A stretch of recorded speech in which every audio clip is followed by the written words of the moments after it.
Man Cities, even if when they have good campaigns, the next season they still go and get refuerzos.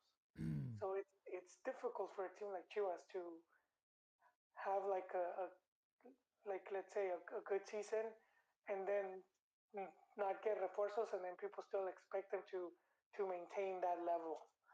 Hey, what's up, Al Pastor?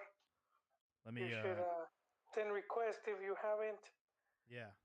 Let me kick this off and then we'll go.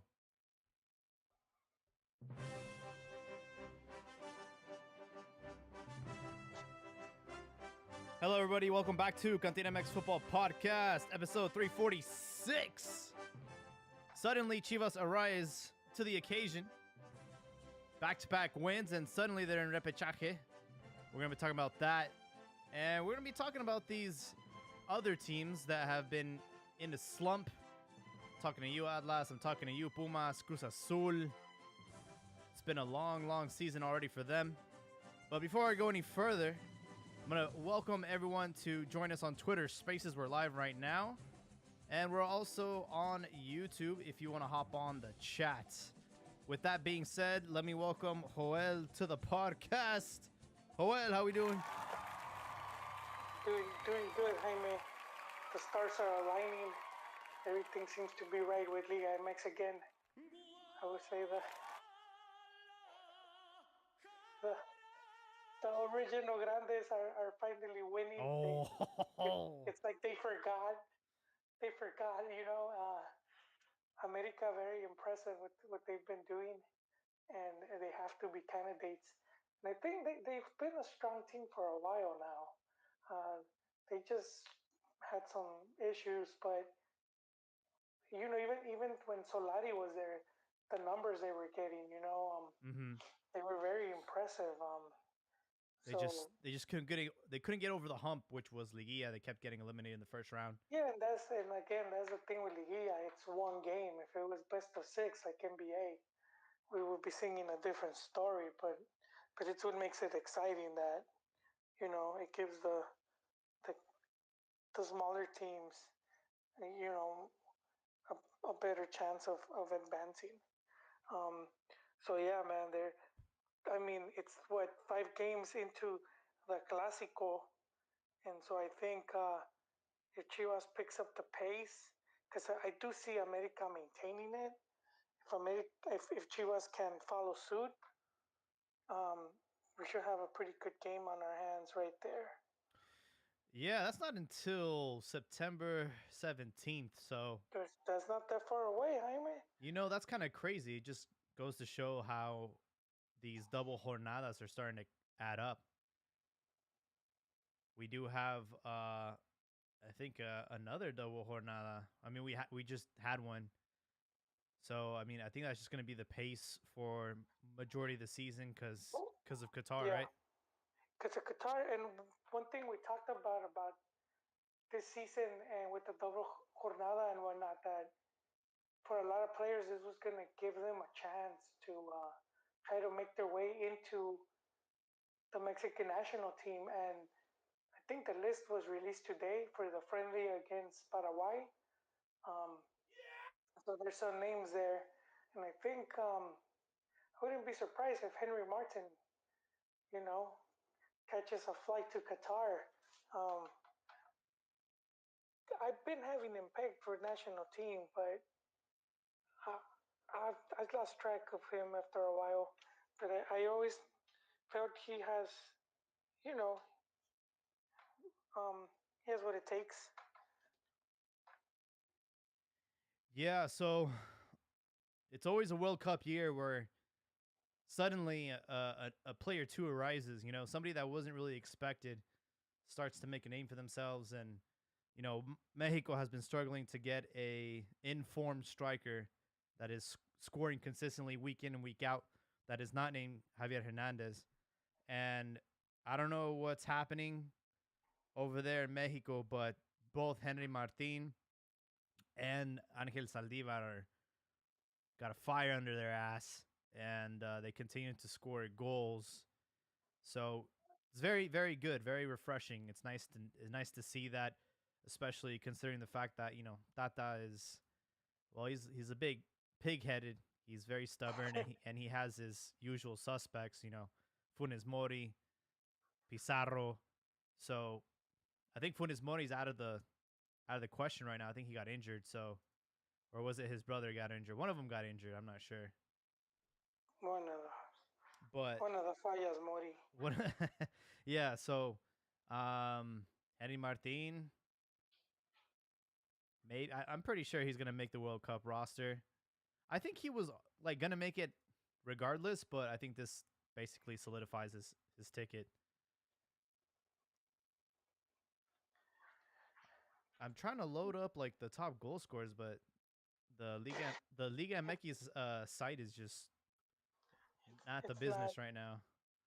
man. It's not cooperating with you. Oh, here we go. Henry Martin, 6 goals, and he is leading the league in goals. Oh, stopping Gignac. You know what? I know the most embarrassing thing. In third place is Santiago Jimenez with 5, and he's not even in the league anymore.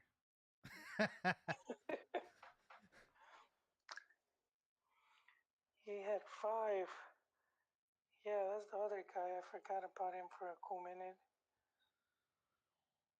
Yeah, he went to the Dutch league and haven't heard from him since. I know Orbelin scored a goal, I believe, in the season opener of AK with Almeida. I don't know what the result was. I just saw the goal. And Orbelin, he even in preseason was like, I think in his debut he scored. So he's out there in Greece doing his thing, and good for him. I know him and Matias have a good, solid relationship, and Orbelin is pretty much in the bag. Like I think he's for sure going to Qatar. I think Yeah, it was looking unlikely for a bit there. Yeah, it was like he was getting frozen out. In Spain, right? Yeah, with that coach just straight said, I don't want this. I didn't want this Indio. I didn't even ask him who invited him to the party, man. Who the hell are you? Yeah, and the thing about that I heard was that team, the promoters are tied to some of the promoters like in Liga MX. Really? Yeah, they were talking about how that's where the call came from. Like, don't play this guy. Um, I don't know what the reason would be behind it. Probably piss someone off or most likely cost someone money because leaving the way you do sometimes. Um, and that could have been one of the things, and unfortunately that happens, man. Interesting. Yeah, there's something going on with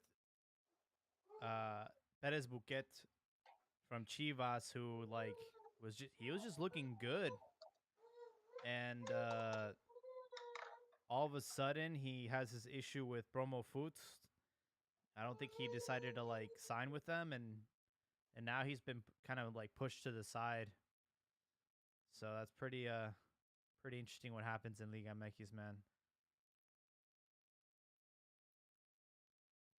As far as the roster for the Paraguay game in Atlanta, um, 2 goalkeepers, Carlos Acevedo and Malegon.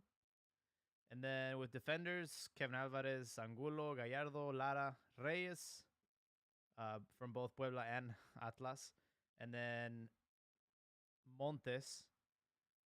Midfielders, you have Antuna, Piojo Alvarado, Nene Beltran, Chavez, Romo, Charlie Rodriguez, Pizarro, Cordova, Sanchez from Pachuca.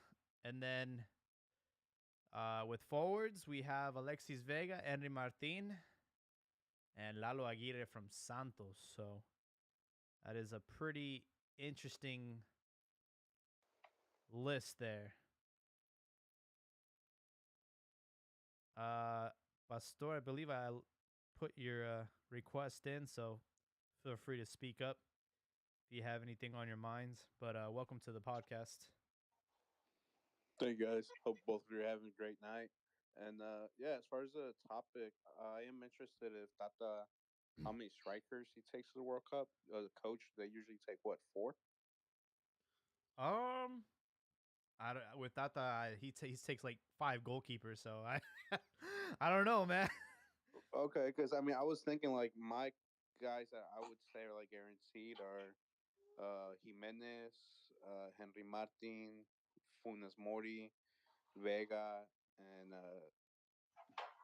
well, both But Jimenez, Funes Mori, and Vega, Oh, and Henry Martin. So that'd be they, five.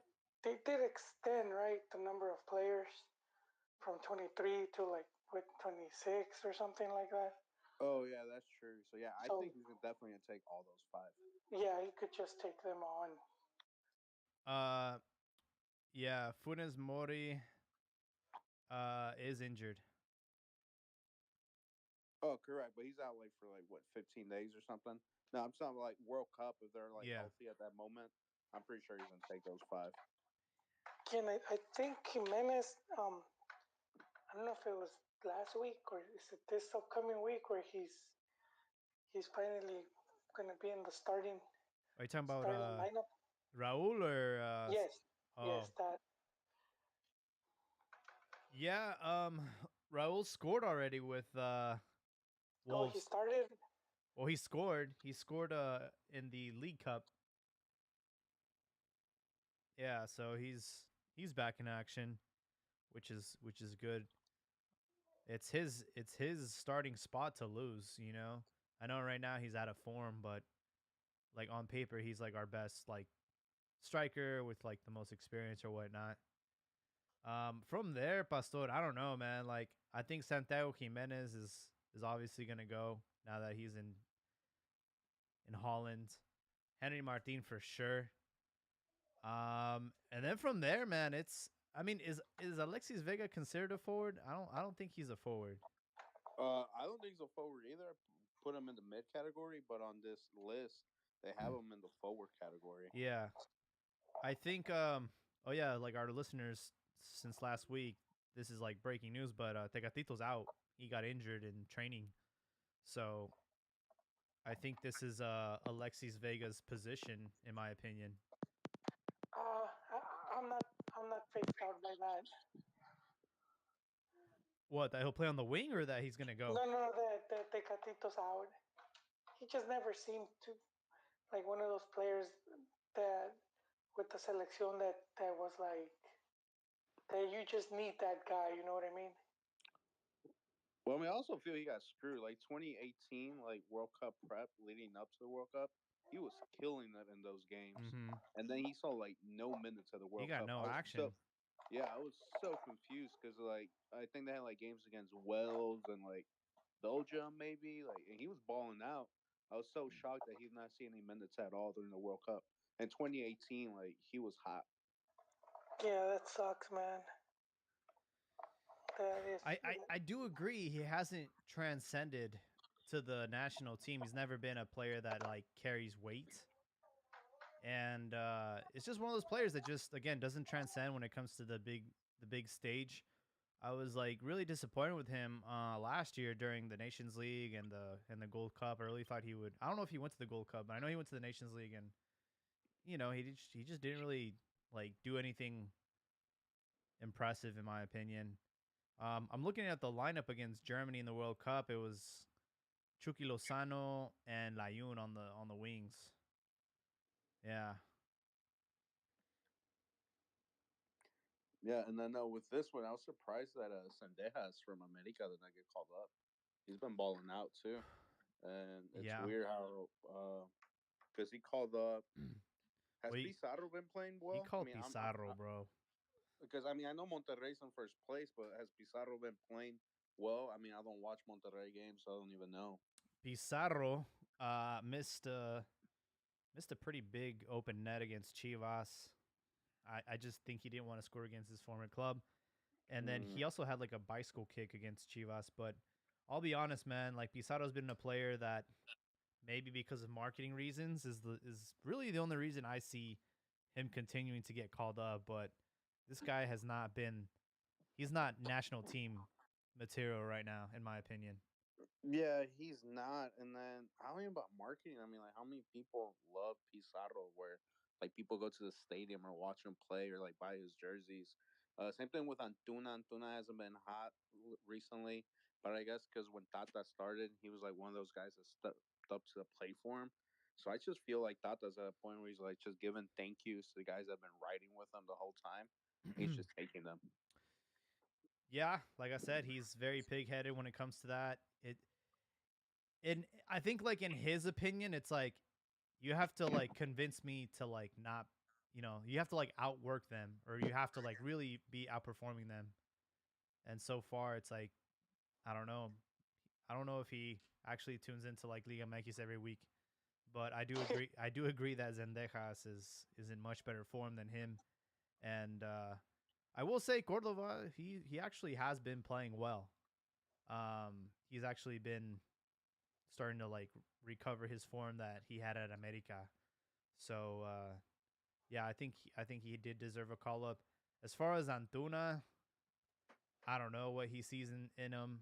Honestly, like after watching him in the All Star game, like I don't even know how this dude has a professional contract. Like this guy's, I don't know, man. Damn. I feel like he doesn't take it serious, man. Yeah, he just does enough just to get by, not to get fired, but not to get He like promoted. he reminds me a lot of Vela just without like the talent, but like I think he relies like on a lot of like just natural ability and like skill. And like I can tell he's one of those players like in training that just does not take it serious. And it's such a shame because he obviously has he had the potential.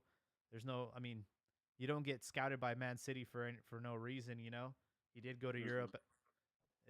It's just one of those players that just because of discipline and just lack of professionalism, he's just gonna be another one of those fringe players in Liga MX that get called up to the national team, but not someone that you're gonna be talking about 10 years from now. Well, you might for outside of the field issues, but not not for his talent and his accomplishments. No, I feel that 4 or 5 years he's gonna be playing in Querétaro, Puebla, something like that. Or maybe he's gonna join the Central America tour with Guli Peña. God damn. Guys are just railing on this poor dude. Yeah, Goulet just signed with some team from, what is it, Honduras? Um, Bro, how I want to have someone fight for me the way people fight for Guli Peña. Like his agent, bro, that guy is the agent of the year. How the fuck does he continue to get employed, man? but those are, with all due respect, Central America, they're basically semi-pro. He doesn't get paid nowhere near what he was making. Um, and then poor dude probably doesn't know how to do anything else. Yeah, Some of these guys don't go to school; they just do football. when he was in Guatemala, he was like the most paid player in the league, and he's making like $6,000 a month. Yeah, But damn. he was making like Nah, you're yeah, he's lying. that's what the reports came out, and he was making like double of like the next paid guy. Antigua FC. And that's a good amount of money there. Yeah, no, that's a great They, amount of money. Like, if they, you're making $6,000 a month in Guatemala or like many other countries like that, you can have a decent lifestyle. even in Mexico. That Yeah, is 46,000 Guatemalan quetzal.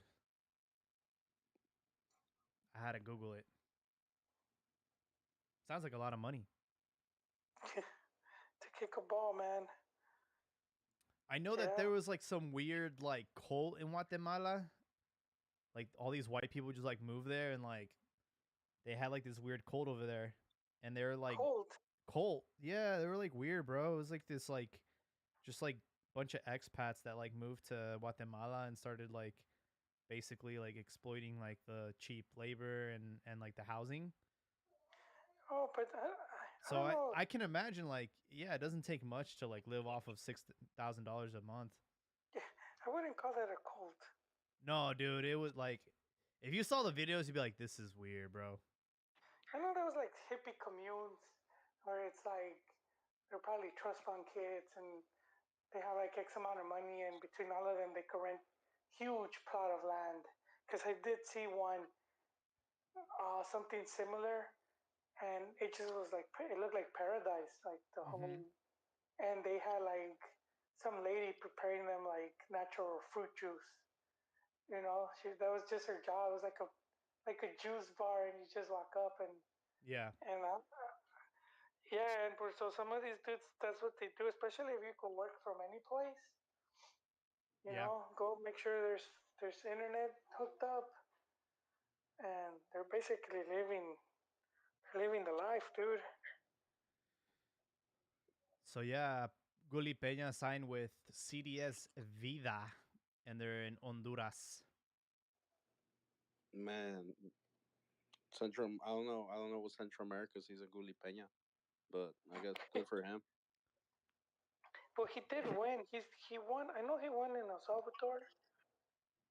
With FAS. Um, yeah, he won the league, and he was a good talent.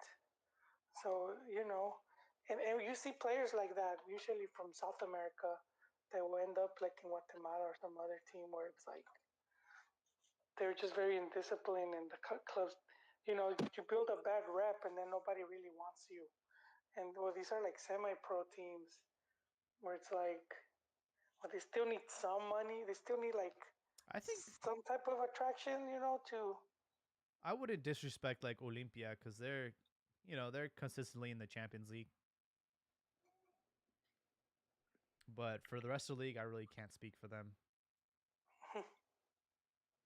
Yeah, those are probably state back teams. I'm like reading the article right now, like this in the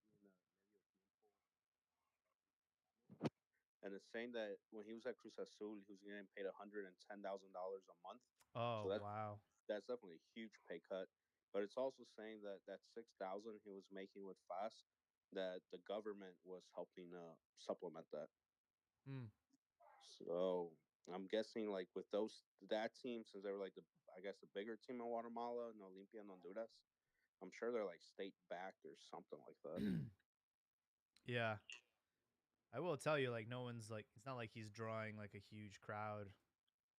He's probably more likely to draw a bigger crowd at a bar getting drunk. Drink, No, drink I mean it's karaoke. true. I mean like it's like why would you watch it? I mean, not even just him, like just like the league in general, especially with internet and all that stuff now.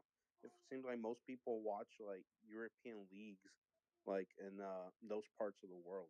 Like Yeah. Central America, Southern East Asia, like countries that don't have like strong leagues or strong national teams. It seems like they just adopt like one of the top European teams and just like settle for that.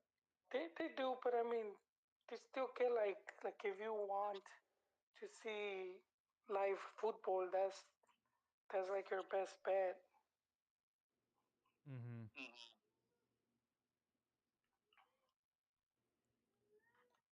I had a thought, it just went away. It disappeared to like a fart in the wind.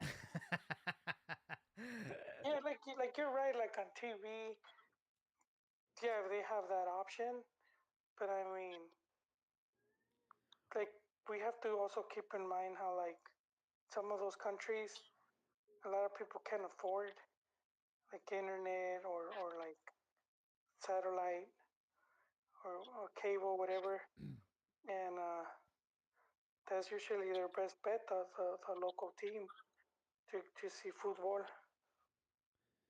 Yeah. Oh, I remember.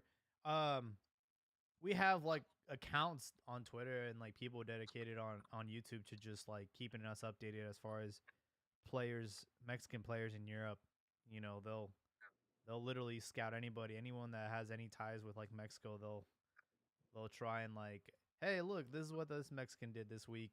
Like the guy that was like, what was his name?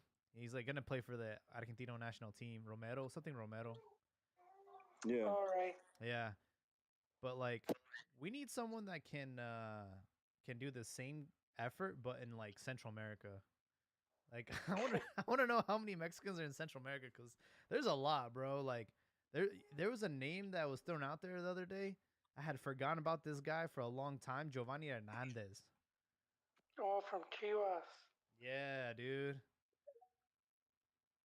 I know. I think I think he's playing in Mexico right now, though. he came back. He's Yeah, I at think he's in Tlaxcala or something. yeah, he is. What was that dude from Cruz Azul? No, was it? No, not Hobbit. Are you talking Um, about a little short dude from their oh, cantera. Villaluz? Yeah, I think he was playing down there as well. Cesar Villaluz. Cesar, was it Cesar? Cesar. Yeah, that guy disappeared, man. He was He's supposed to be at like. Halcones de Querétaro. Yeah, his Was he issue was down there that though? injury he had in the final versus Oh, Toluca. damn. That was that was a terrible injury, man. Yeah, he said he woke up and was in the hospital and like had no idea how he got there. And then once he realized what was going on, like he like tried to rip the IVs and everything out of his arms, like get to the stadium. That's how like delusional he was. Oh my Like god. he never like bounced back from that. Like it was such a horrific hit. Like he had no Yeah, idea where he was at. that's crazy. Yeah, he went to some Club Polideportivo Cacereño. Yeah, man. And speaking of Cruz Azul, that's 7-0. God, man. Woo-hoo-hoo! That's Oof. 7-0 Cruz Azul. Oof.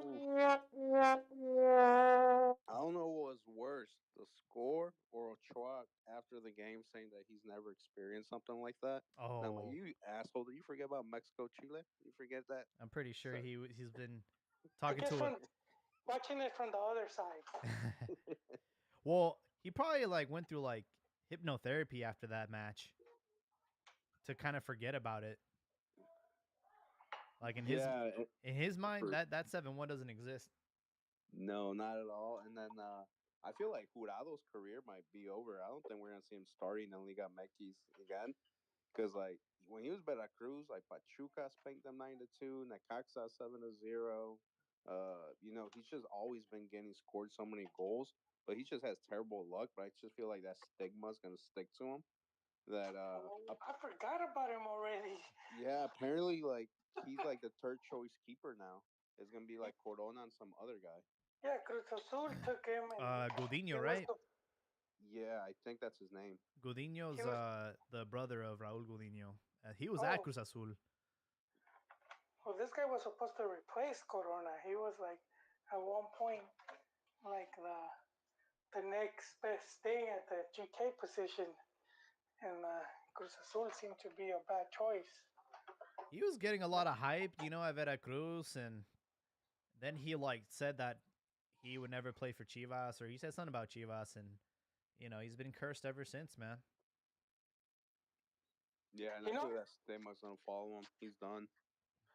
I just wanted to mention really quick. We were talking about these players that go to Central America, and I remember watching kind of like a documentary. It was like on ESPN or Fox, one of those sports, and they were interviewing a player that was, and they were taking this guy to the match in the back of a pickup.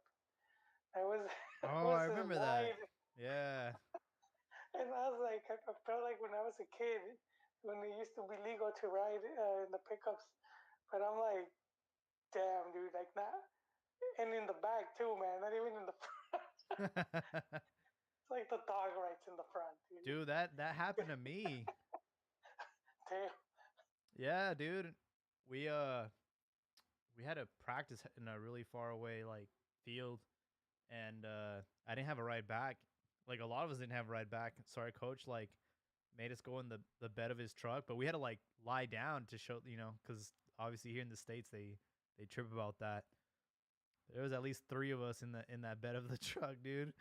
Oh my god, that shit was crazy. Um, as far as Cruz Azul and that 7-0, I think we have to thank Chivas because they played on Friday against Necaxa and whooped them 4-0.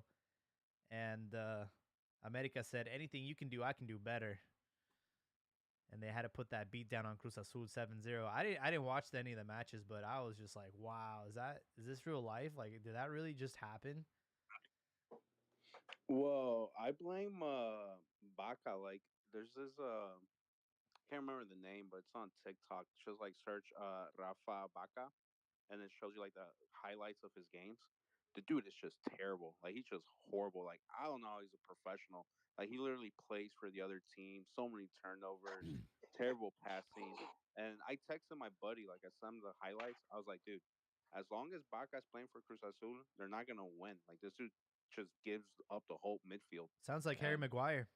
yeah, it literally. And the next game, boom, 7-0, and he gets a red card at halftime too. But no, the man is just terrible. I don't.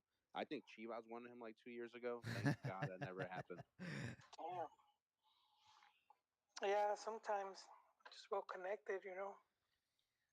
Yeah, so we had Chivas start the Jornada 10 with that 4-0 beatdown. Angel Saldivar turned into somebody else, and finally he's starting to get the form back that was once associated with him.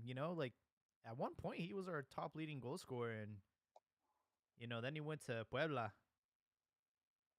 He went to no, not Puebla. He went to Rayados.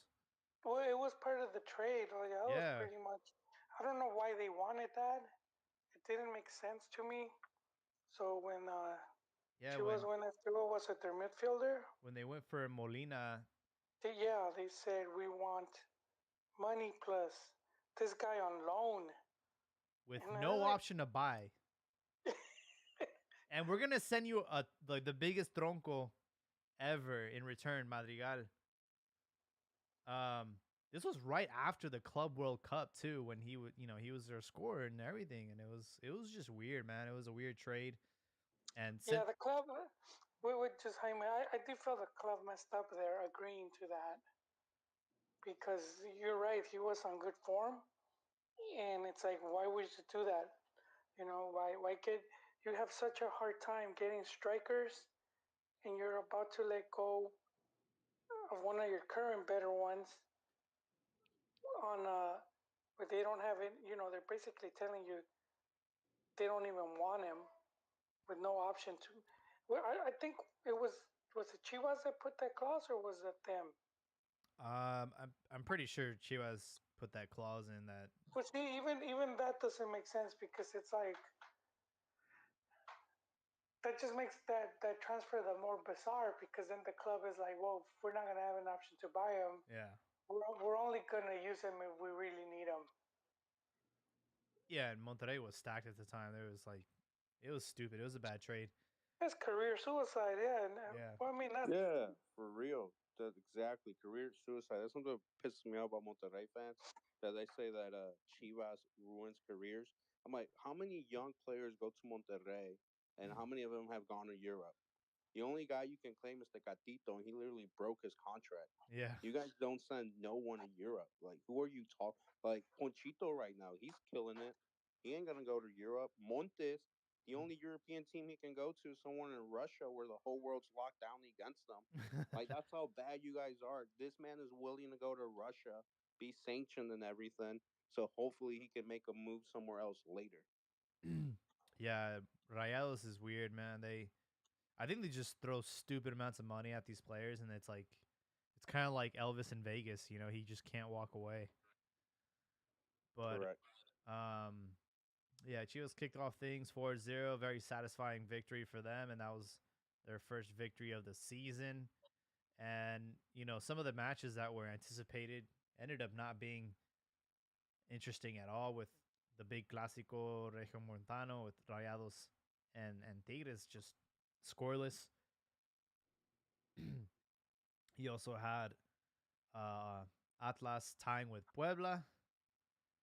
Puebla are actually doing pretty good this season. They're in ninth position, and they have 5 draws in a row. Kind of reminds me of like Chivas. They weren't losing games, but they weren't winning them either.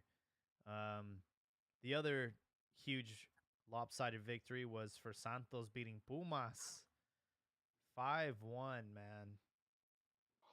Well, yeah, and Pumas has turned into a joke. Um, I believe our good friend Pastor here had them as candidates. Hey man, Dani Alves joined and it just He ruined did, them. yeah. No, and honestly, Pumas isn't doing that terrible in the sense if you look at their stats. They only have three losses.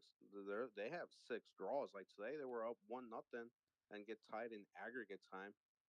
But not disrespecting Dani Alves, but I think what ruined them is that he came on and then they felt pressure to play him because one of his agreements was that he wants to go to the World Cup. So, he's not going to be on the bench. But they started him at left mid and it's just left so many gaps in the middle. They should just played him at left back. And people say he's 39. I don't think he can handle it. I'm like, come on, man. Like Sunday League, I see like 39-year-old guys with beer guts defending against 21-year-olds. Why can't Dani Alves defend in Liga MX? And if you're so worried about it, play a back line of five. But I I think them, remember those days. but I think them putting him in the middle left so many gaps that just that game development just ruined them. But they only have three losses. I mean, they have six draws. They're not, it's like Chivas. Chivas has what, two wins, five, six draws. Yeah, they only Two. had two losses. You're Hmm. right. See, yeah, that's why I like Pastor, man. He always backs his shit up, so it's good. Nah, yeah, dude. Because they were exaggerating with Chivas as well. They only had two defeats, and so I think that's happening with Pumas right now. It's getting the media's just having a field day, just going after them, and I think a lot of times they do a disservice because a lot of people listening, like, or learning about the game, those become like their talking points. That and or what they focus on, and then they miss out like on the bigger picture of. You know, Yeah, like Alvaro Morales from ESPN, like today he went on a tweet rant. Instead of oh calling him God. Dani Alves, he calls him Nadia Alves now. And I'm like, dude, are you kidding me now? Like, this is like an international star. Like, whether we're not gonna put all the blame on him. I put the blame on the coach for playing him out of position, but it's not Dani Alves' fault. A bunch of other things going on. And now imagine like if you want to track players to come to the league of like that caliber and they see how other players have been disrespected, that's a big turnoff. There's It no way is, if yeah. if Danny would have gone to Seattle, I think that was the team MLS. that was poaching him for him. Yeah. He would not be getting this type of treatment by anyone in the Yeah. media, Yeah, even if Absolutely. Yeah. Seattle was in last place. the, the coach tried to warn him. I The do. Brazilian coach. Yeah. I He was like, "But I find it interesting how the tables have turned, man. Like when he came in and the signing happened, oh my god, everybody was globbing it up. I was in Mexico when this happened, man, and the newspapers and the magazines and the media, like it was all about Danny Alves and the coverage and attention that he got.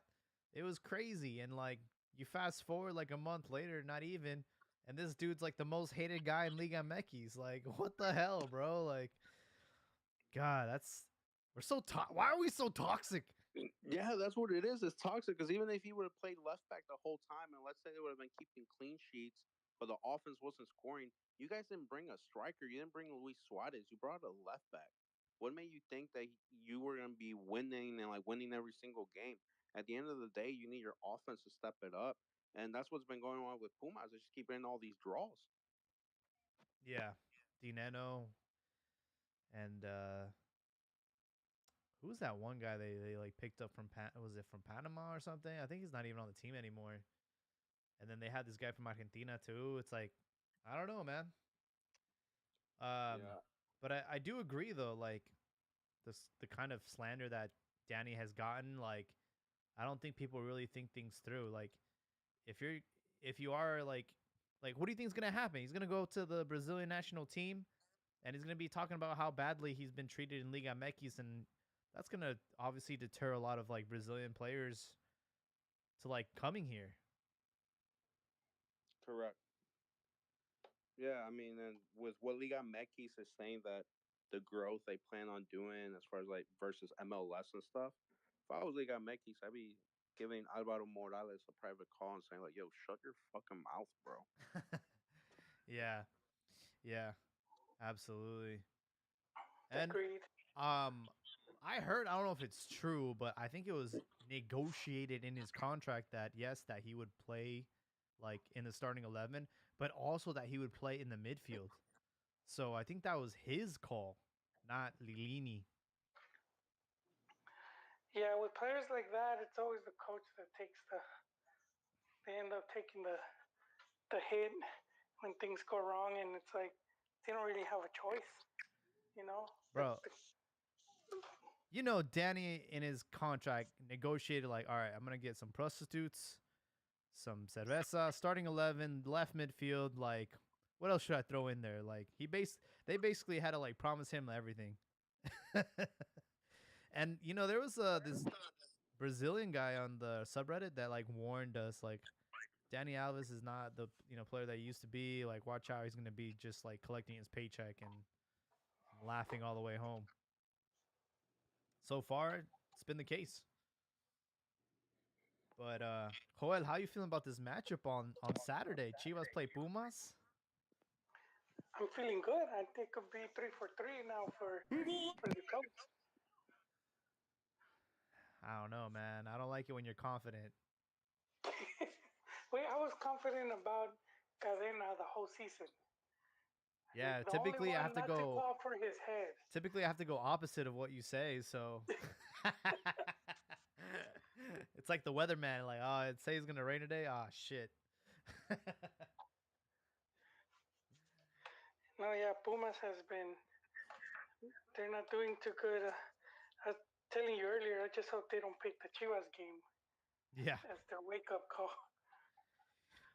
If they could hold off one more week, that would definitely be a plus.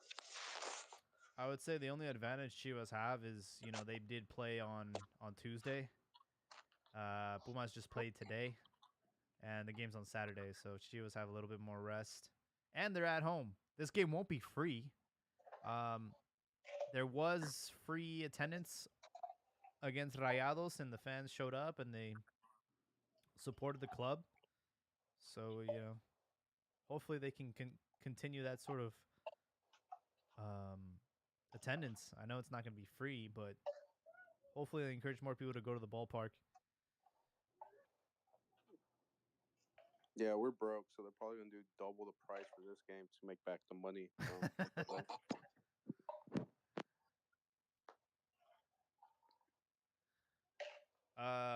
We do have other listeners on our Twitter Spaces, so if you do want to speak up, Johnny Rico, feel free. Yes, Johnny came to gloat about America. he's, he's, he's feeling confident they're gonna wreck Chivas. I already told him wait for the 5 days, and he was already racked another win. It could be another one. So like I said earlier, it could be it could turn into a really good a good classico if both teams get to that game and on fire.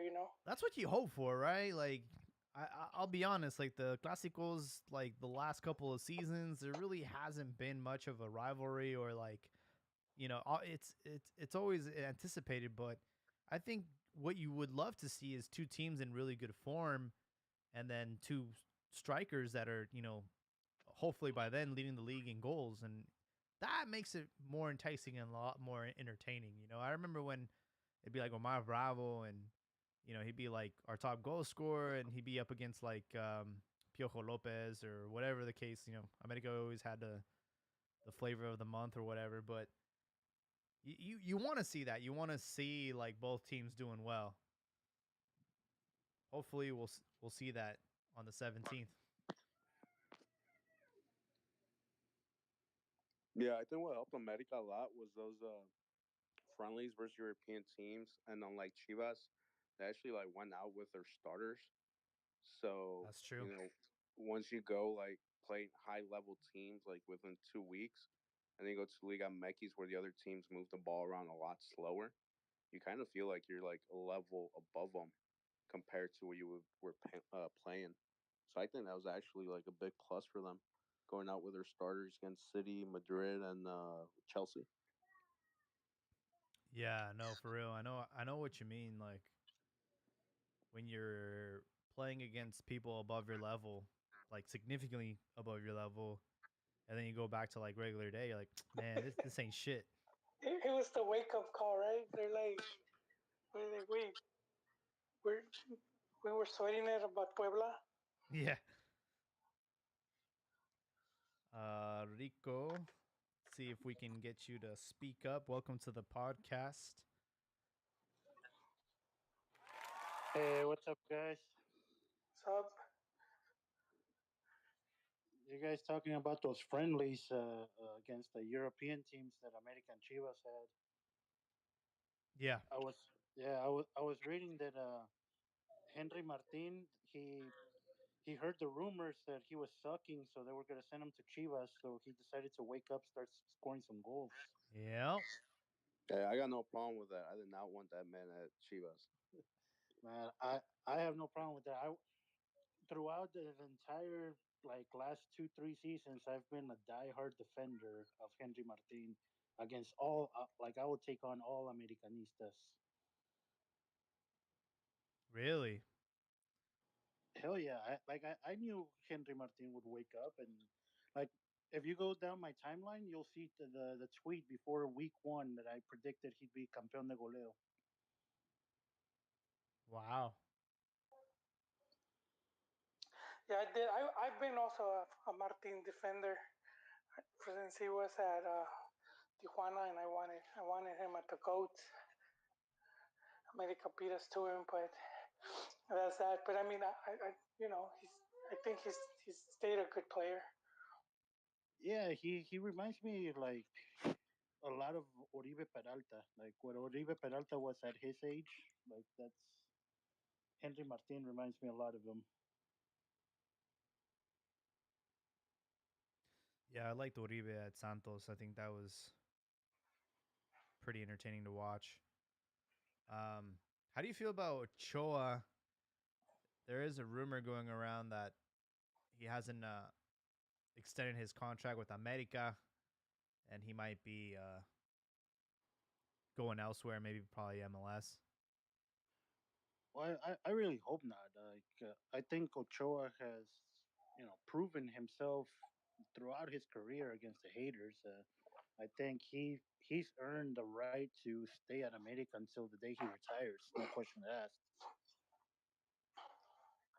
Yeah, I agree, Johnny. I agree with you. That's one of the things I don't like about Liga MX, with like the fans are so easy to turn on players. And I was just talking about how a lot of the media in Mex, just because that's they'll exaggerate things. They'll make players seem like they're really horrible, or the opposite, better than what they really are. Um, but I agree with you, man. I don't think we see it as often as we used to, where there's players that like they'll do like their whole career at a club, or a good chunk of it. Yeah, I think Ochoa did leave America, but that was to go to Europe. But that it still would be a great story to have Ochoa retire at America. The thing is, now, I think unlike in the past, goalkeepers have a very long career. Like Ochoa still has plenty of years left in him. So I don't know if like eventually America will kind of just like lose patience with him, or maybe they'll try and like get Marchesin to return or what have you.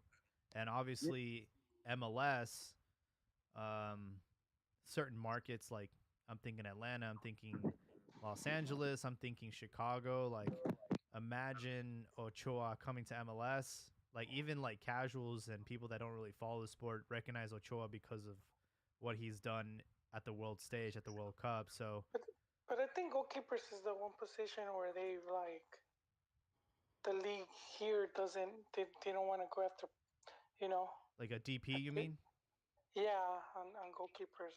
But I mean, we're talking about Ochoa, bro. Like his marketability, like he'll put butts on the seats. Like he'll sell tickets, he'll But sell but jerseys. when he was in Belgium, he's freezing his nuts off, and it was like he didn't want to be there. I don't recall ever hearing any like rumors of like any team wanting him. You mean in Europe, right? When Ochoa was in Europe, like I don't recall any team in here in MLS wanting him. 'Cause it would have been perfect. that he wanted to just he wanted out. I guess he didn't like living there. Um, and I never heard of any team like, you know, It's not that far fetched for me to think that if America are patient with Ochoa, Ochoa could become like the first player in world history to make 6 World Cups. yeah, I do think that too. Like he's 37 now, you know, making a World Cup at 41. That at Ochoa's level, I don't think that's far fetched. No, and also like I know like Mexican football will want just to have that in the books.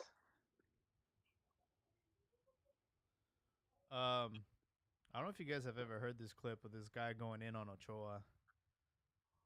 I did, but play it because Let's see if I can play it for you guys.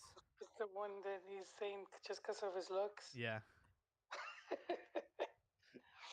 All right. I found it. Hold on. Uh,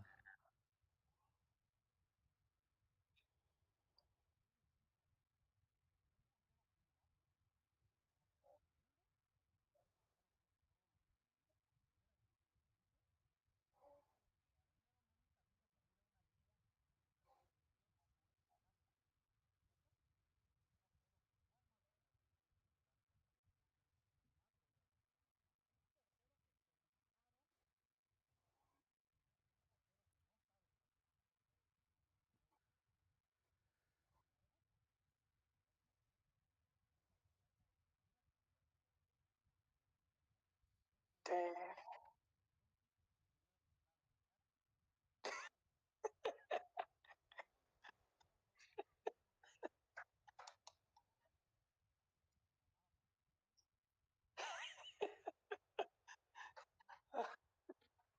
Oh man,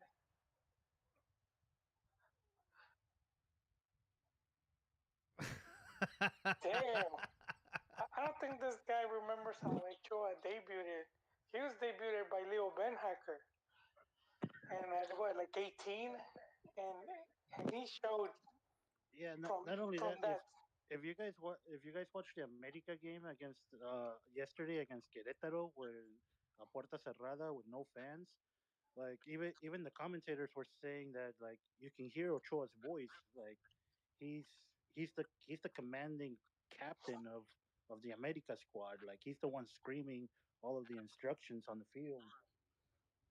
I mean, with what that guy said, I will say, I mean, he did say some truths though. I mean, Ochoa is terrible with his feet. He's terrible coming out. Uh, he hasn't stopped a penalty in God knows how long. I have heard America fans say that they wouldn't mind a generational change. And Jimenez, he did really well against European teams as well, with having like generational change there as well. Uh, and Ochoa, can he go to the World Cup 2026? Yeah, for sure. But I think it would be more like in a leadership role, like there for the younger players. I think the Mexico fans want a generational change as well. Not at the World Cup. Ochoa could play every World Cup game as far as I'm concerned. I don't Yeah, know, Play bro. canicas for 3 years straight, and then at the World Cup, give him his headband, and he's hey, I'm straight.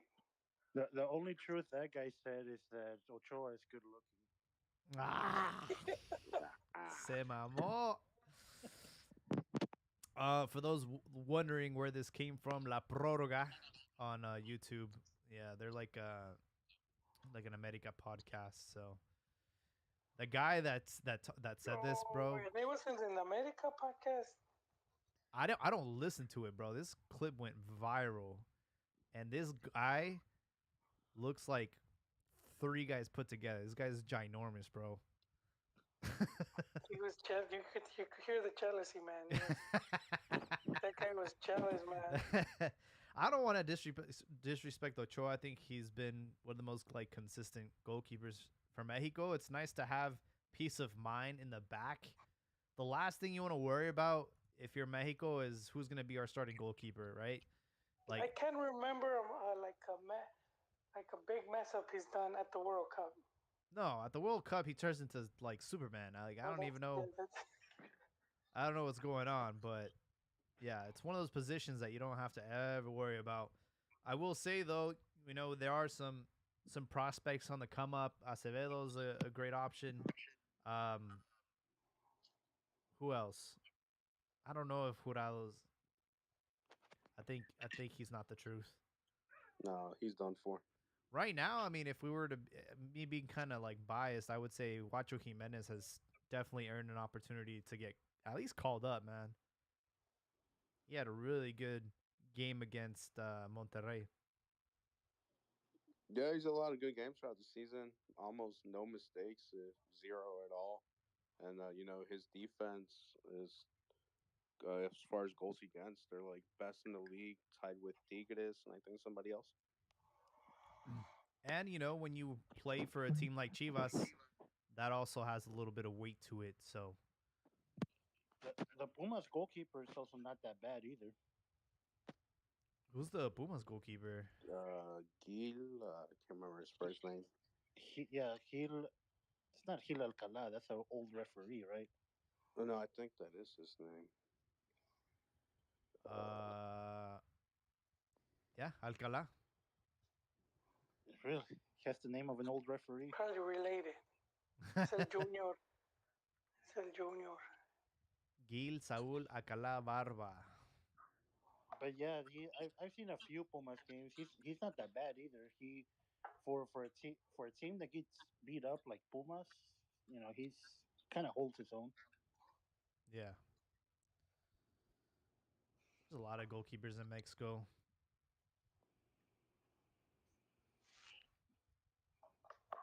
As far as Linus, man, he's kind of been MIA. I know he went to Braga to get some minutes in Portugal, and this dude got like an assist the other day, but this guy's not starting, and it's like, well, like this kind of defeats the purpose of you leaving Betis. But he's leaving America in the first place. I don't know Well, why. I do think he bulked up though. I don't think he would have bulked up at America. I mean, but not because he's in Mexico. It's I you know because we have had players that are booked up, but I mean, perhaps the clubs don't. But if the players want to, Like But what's more likely, him getting bulked up on his own or hanging out with Henry Martin? Henry Martinez está bien ponchado. I don't know what he does, but he's one of the few players in Liga MX that's actually yoked. But I mean, if you like another prime example of like body transformation, like Chucky Lozano, man, like that guy was like skin and bones at Pachuca. And I know, like, you do lose a little bit of velocity and speed when you do like gain a little bit of muscle mass, but at the same time, you gain strength. So it's like, I feel like Yeah, in Europe they I just do a better job of I heard PT. one of the Manchester City players told Sendejas that if he put on some muscle, that he'd be in Europe pretty soon. Oh, really? Like after the friendly, you mean, or what? yeah, Yeah, it was after one of the friendlies. Kyle Walker, I think. Really? Yeah. Wow. Is he really that good? I mean, he's like eat some of those clembuterol tacos. You'll be here by next summer, dude. he needs to talk to Canelo Alvarez and Tatis Jr. No, to gain weight to that other guy, Whoa, Andy whoa, whoa! Reese. We're talking shit about a San Diego player now. I'm just calling out people that do illegal drugs. No, and Andy Reese, dude. Remember when he put that Chivas shirt on? Andy Reese. Andy Reese was his workout was picking up the burger at Snickers. McDonald's and put it in his face. I'm not a baseball fan, but I am a San Diego fan, and Fernando Tatis is practically as big as it gets here in San Diego. Well, he was. Oh man, and it's such a shame because he was literally going to be the face of baseball. Him and Otani. So for him to get caught with whatever he got caught with, all bad. Yeah, for sure. And then going back to that like Ness thing, I know he left America and that seemed as a mistake, but I think it's to the point like, bro, you've been at Betis like for how many years? Now you're in Portugal. Like, what you didn't develop at America, I'm sure you should have developed it at Betis now, to at least like see like good playing time in Portugal, like with a lower team. And And if I'm not mistaken, there's um they got more than one Mexican. Bisuto. yeah, That's a name I haven't heard in a while. wait, they got Pisuto. Yeah, remember he Damn, bro, you champion fell at off. Lille without even having to step on the field, and then went to Braga because he got his contract like terminated, Yeah, he never recovered from that injury. and hasn't played a professional game in 2 years, man. It's perfect for Chivas, dude. Just pay him now. In fact, he hasn't even played he's played one professional game in his entire life. That's crazy. America won up that. They signed Fidalgo with no professional games under his belt. Who? Fidalgo had not made his professional debut. Like he made his pro debut with America. You're lying. Like Yeah, well, that was all Solari though. Solari's when he was coaching Madrid, he saw Fidalgo like at Wait, are you talking about Castilla. Alvaro Fidalgo? yeah, he Yeah. played like Real Madrid Castilla like his whole career, and But made his professional debut with America. but he plays. Well, it says that he was playing Rayo Majadona Honda. What? I kid you The not. Rayo Majada Honda. must have been bought by Japanese. My favorite of the America transfers has to be Fantique. That guy must have played like what 20 minutes in 2 seasons. What was the name again? Fantique. He's a Brazilian. Oh, Like how, man? Who sold him? Like why did Wait, how do you spell his name? Fantique? Fantique? Like it sounds like Fanta, but you know, put America Fantique, you'll get a bunch of stuff on them. I can't find it, bro.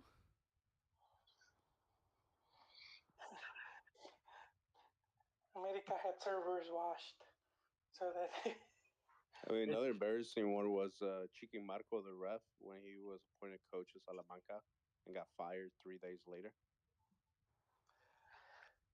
I forgot about that. Wait, who?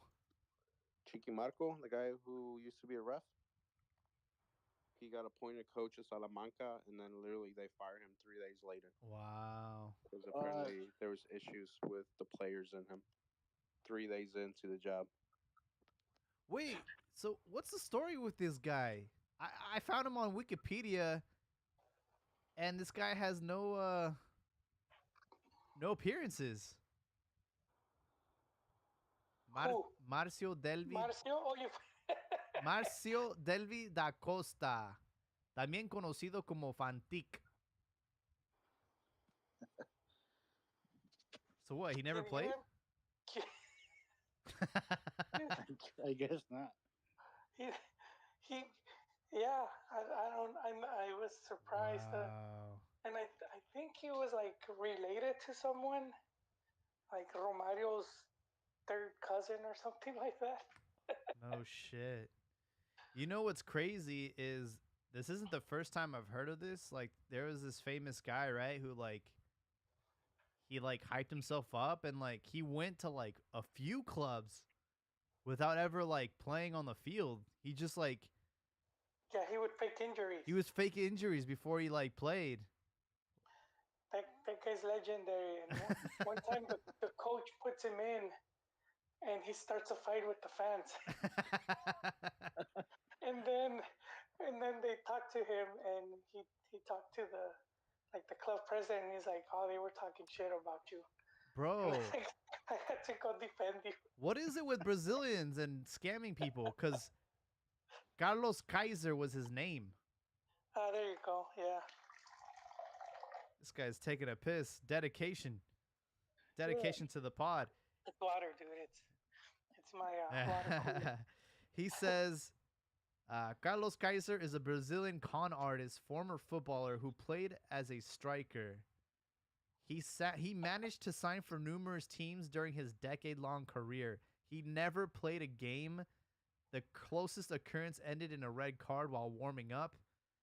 And That's when he started the fight. and hid his limited ability with injuries, frequent team changes, and other ruses. Wow, dude. That guy's a fucking legend. Looks like we have our number one fan joining us tonight. He's been quiet though.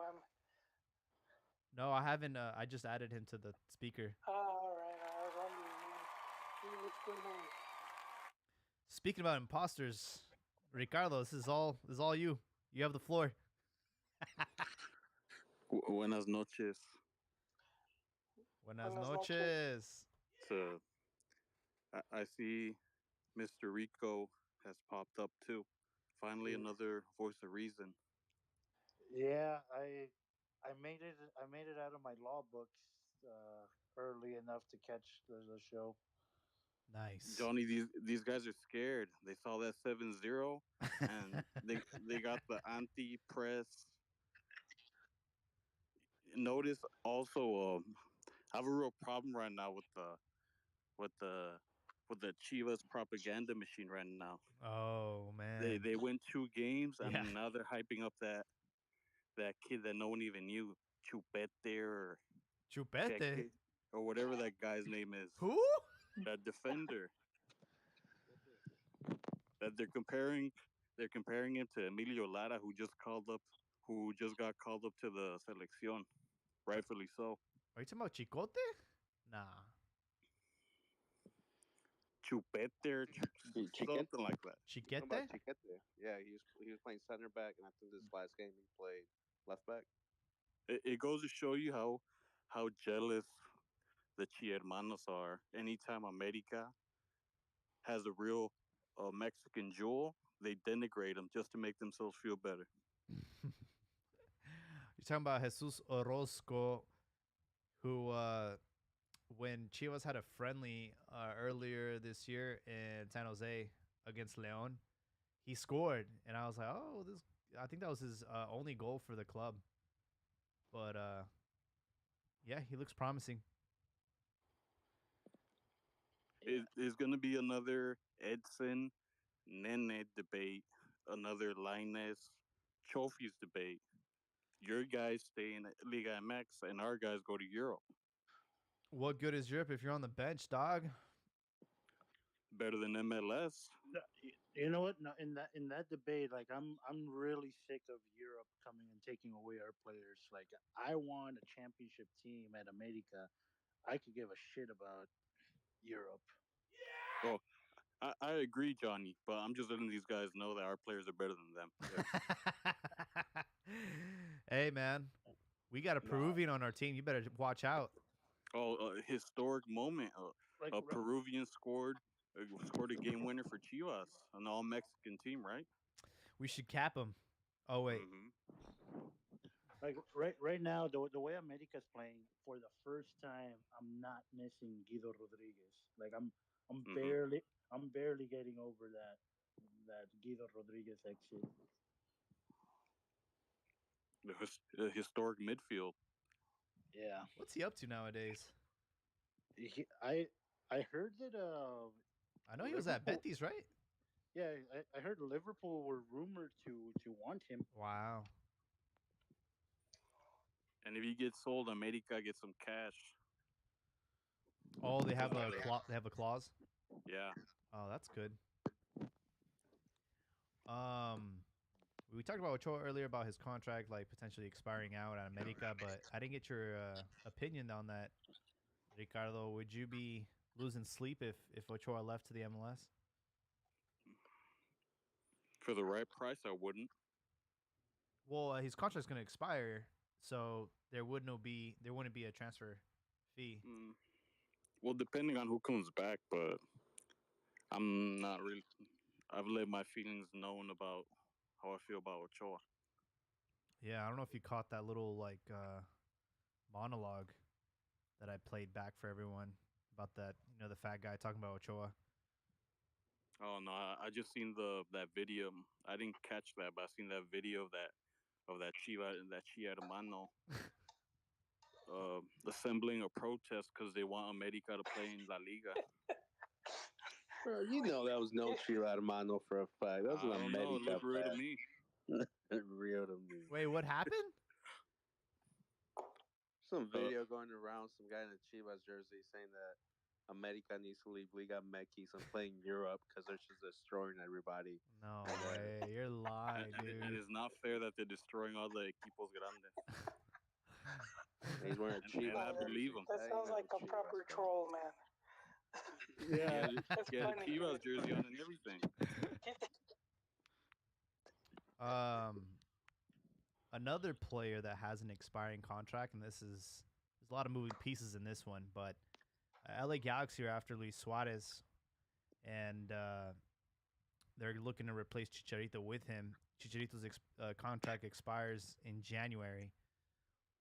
So, if he was to leave and be a free agent, coincidentally, he just signed with Puma because surprisingly he didn't have a sponsor for a while. He was with Nike originally, then Adidas, and then he just nobody really cared about him because he was crying on YouTube on his blog about getting cucked, and he lost a lot of sponsorship there. But now he's with Puma, specifically Puma Mexico. So I'm wondering if they have some sort of influence because they do sponsor Chivas, and what a great opportunity for Chivas to bring back Javier Hernandez and be their star player and sell a bunch of jerseys. It's a win-win-win situation for everybody.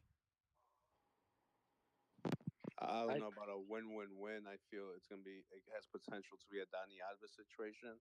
You can bring an Nah. older guy, and if Chicharito doesn't score 10+ goals, they're gonna turn on him. I was gonna say that sounds like a win for the rest of the 17 teams in the league. Hmm. Oh, I like this guy. This guy's got jokes. Hey, but I mentioned before, and you guys came after me. You see what this crybaby Chicharito did? He noticed his contract was expiring. So what did he do? He signed with a Mexican brand, trying to crawl back to Liga MX because no one wants him in MLS anymore. Pumas is German brand. Puma's a No, but German.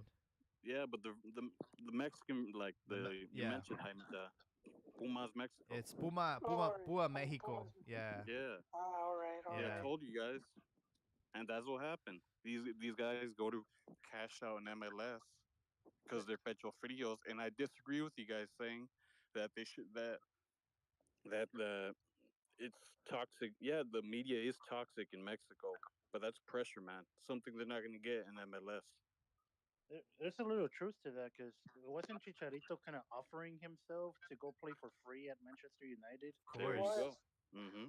No, what criticism and like yellow journalism is two different things.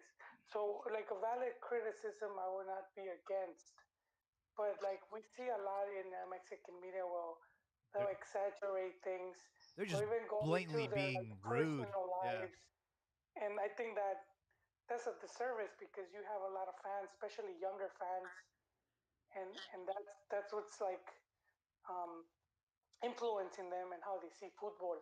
That's why I think for me, Mex fans, the majority they're very easy to convince about things. I remember Chia Hermanos talking about Almeida like he was the greatest coach ever, and I was always fighting them because it's like you, you not know the story of the club, you know, like or the stuff that they have achieved. And Chivanded at it again. Every time you rest for Chivas, you guys win. What a coincidence! Every time we what?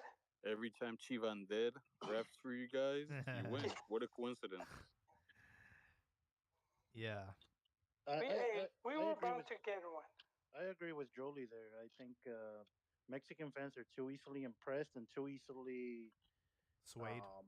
swayed and turns. Hmm. They turn on the players, like Solari for America. People were way too impressed too quickly with him. Like I would look at his games and yeah, America was being super leader, but they were playing like garbage.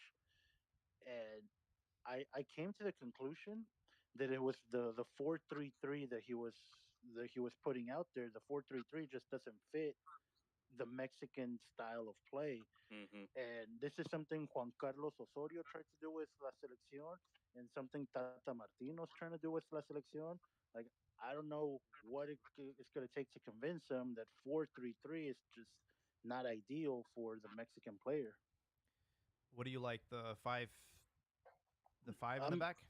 No, I like the four in the back, but there's got to be a second forward, even if it's a false striker. Mm, There needs to be someone else in the middle to help out the striker, because Mexican strikers are just not good enough to be on their own in the that's true. middle. In the middle, like 4-3-3 is you're sacrificing a striker to kind of battle it out on his own, and he's never going to shine that way. That was the biggest criticism Chicharito had in Europe is like, oh, he's not a complete striker. Like he doesn't know how to like build plays and all that. Um, you do have like players that have been historically like target men. You know, think of Raul Jimenez, Borghetti. Like these guys can play with their back to the goal and stuff. But yeah, you definitely need like a supporting cast to help you out there.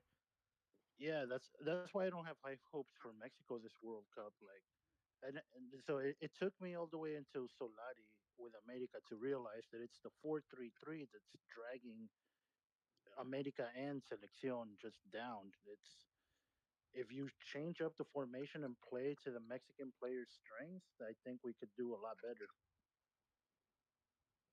Yeah, the problem right now is like Mexico can barely produce one striker. So to have two, it's kind of difficult. Yeah, no, I agree, but it doesn't have to be like a natural striker. Like look at what America's doing right now with someone like Valdez. Like Valdez is not a natural striker, but he's the one that plays behind Martin.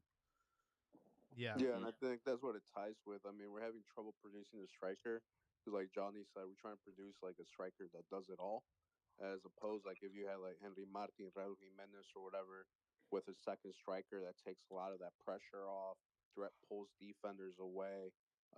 We probably would have somebody scoring a lot more goals.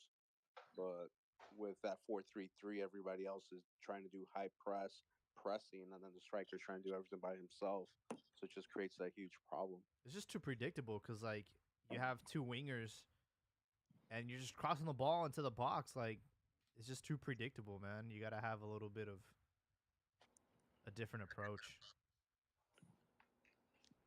Yeah, all of Europe's doing 4-3-3, so I guess the rest of the world's trying to do it. But I mean, with Latin flavor, with Mexican soccer, South American, we're used to using that number 10, and that 4-3-3 has killed the number 10. Uh, you know, our game is to slow the game down, have possession, get some touches. It's not about one, two, three touches and you're shooting already. Yeah, Yeah, and that's what Tano Ortiz has done great at America. He like just that little change was the world of difference. Thanos reminded me of Bianchi's Boca, um, Del Bosque's Madrid in Spain. Man, this guy's awesome for America. so you guys have five straight victories in a row. You must be feeling good. You got Mazatlan on Friday. Um, how you feeling about your chances? Uh, Pretty good. I mean, if there's there might throw in some more rotations, um, like they did against Querétaro, rest some players. We saw against Querétaro that midfield is the key. The Richard Sanchez and Fidalgo pair, Hmm. like they're the engine of the entire team, because they played Aquino and Jonathan Dos Santos, and it just didn't produce. what. So it all depends on what kind of starting lineup that Ortiz throws out there. Hey, Johnny, did you see who America got? That guy from LAFC. How do you think he will fit in the rotation in the lineup? I mean, So I did see that we signed Brian Fernandez. Problem is, I have no idea. I don't know anything about this guy. I yeah, don't watch MLS, so Oh, that's official same now? here. yeah, yeah, that's official. But if you see, another attacking player, that's good. More help for the attack, and hopefully this means that we can get rid of Roger Martinez. Like I never want to see that guy in my life. Wait, what's his Same. name? Brian Fernandez, No, it's Brian Brian Lozano. Rodriguez, Oh, yeah. I'm like, there is no Brian Fernandez. and that guy on Twitter, the MLS Buzz, he was talking crap about America, and I was like, you guys paid like 15 million for him, and we fleeced you with six. So That's another reason why MLS is gonna go down in flames. They don't know how to handle money. Looks like he played for Peñarol, then Yeah, LAFC, Almeria, and now he's at America, and he's a young cat, man. And he's already a seleccionado for Oh, Uruguay, no? he's had 17 appearances since 2019. Yeah, yeah. I seen him score on USA. He was looking pretty good, but that's the national team, obviously. it Yeah, really that kid's a baller. Uruguay is they need to do like case study on Uruguay. Very fascinating. I mean, we're talking about a country with a population of like maybe. Oh, I already explained this, Jaime. No me haces caso. I know we've Tell talked you about it, about like that. we have talked about it, but dude, like, But Have because you guys seen that Netflix show about the World Cup? Like the first episode is about Uruguay. which one? Oh, I didn't that's a know there good was a show. What's it called? It's it. I forgot what it's called, but it's all about the World Cup winners, and Yeah, the first one's Oh, about Uruguay. damn. Yeah, I do need looks like it's must called pay, man. I must Becoming check it out. Champion. Yeah, Well, I just really quick one thing with Uruguay because it's a small country, easier to scout, but it's football mad country. That's like their sport, their main sport. I know they play rugby and polo, whatever, but that's like their Polo. main sport. Um, but this is one of the things that it's like when you have that many people playing that were professional or at least played to some level, then it like trickles down because then it's like let's say here when you have like AYSO and it's little kids that are playing and it's like someone's mom or someone's tia is the coach and they never played, they just have like some, and it's like the complete opposite over there, you know, where it's like you're bound to have someone that played football at some level. So and that's already, that's already from youth. You're already being exposed to football and these ideas and whatnot. And I think that helps you know, shape the country. And then also the other thing is with like they're not filled with extranjeros, so the number of players playing throughout their leagues is just way more. Compared to Mexico, it's like I think we only have about 150, um, which is a very small number. yeah. 150 because I think there was a study on how many players get called up to the selección in a World Cup cycle, and it's about 80. 80 players will get called up. Yeah. I mean, that's if you're playing in first division, that's a big percentage chance that you're gonna make at least get to play a Molero. yeah. Speaking of the like, what is it in Liga MX? It's like you have to have three Mexicans on the field at all times. Like um, Yeah, America now has three Uruguayos that they can have on the field at all times. Yeah, man. Darwin Nunez just joined Liverpool, and it's funny. He also started at Peñarol, then he went to Almeria. I don't know if that's like the road to success for Uruguayans. And Barcelona had a chance to buy him off Almeria for 9 million, and they said no. Wow. It's pretty impressive. So Mazatlan America Friday, Puebla Juarez, Cruz Azul Querétaro. That'll be No love for interesting. Puebla. What? I said no love for Yeah, Puebla. they deserve love, especially the coach. 5 straight draws in a row, man. Yeah, but he's with Puebla, man. I think Well, I'm just saying, like, it's not an attractive. Like, I'm not gonna watch Juarez in Puebla. And Juarez got a bunch of ex players that used to be good, you know, bunch of has-beens. And Chivas tried to sign a bunch of them. Carlos Fierro, Carlos Salcedo. their You Chivas B Talavera. team. you have Talavera. You at one point they had Fabian. They have is Duca still the coach? No, No. he left. No. No, It's Tuca's Cristante, unemployed. isn't it? What's that? The coach is Cristante. Oh, that's right. I forgot He's about a pretty, that. he's a good coach. This is the first season that Tuca's unemployed. Yeah. Damn, the first season in what, like 20 years? I'm looking at his teams managed. Damn, Johnny, I hadn't thought of that. That's God damn. crazy. It's At weird least not he's seeing never him. been fired. 1991 to 1996, he was at Pumas. So If, since if 91. if they fire Lilini, guess who they're calling up real quick? Who? Tuca. Yep. Wasn't Tuca the coach when Chivas lost to Necaxa that one final? Yep. Oh, that was a great final.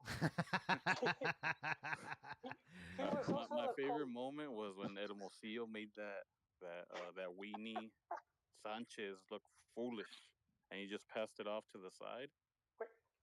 Was he also the coach when when Chivas beat America 5-0?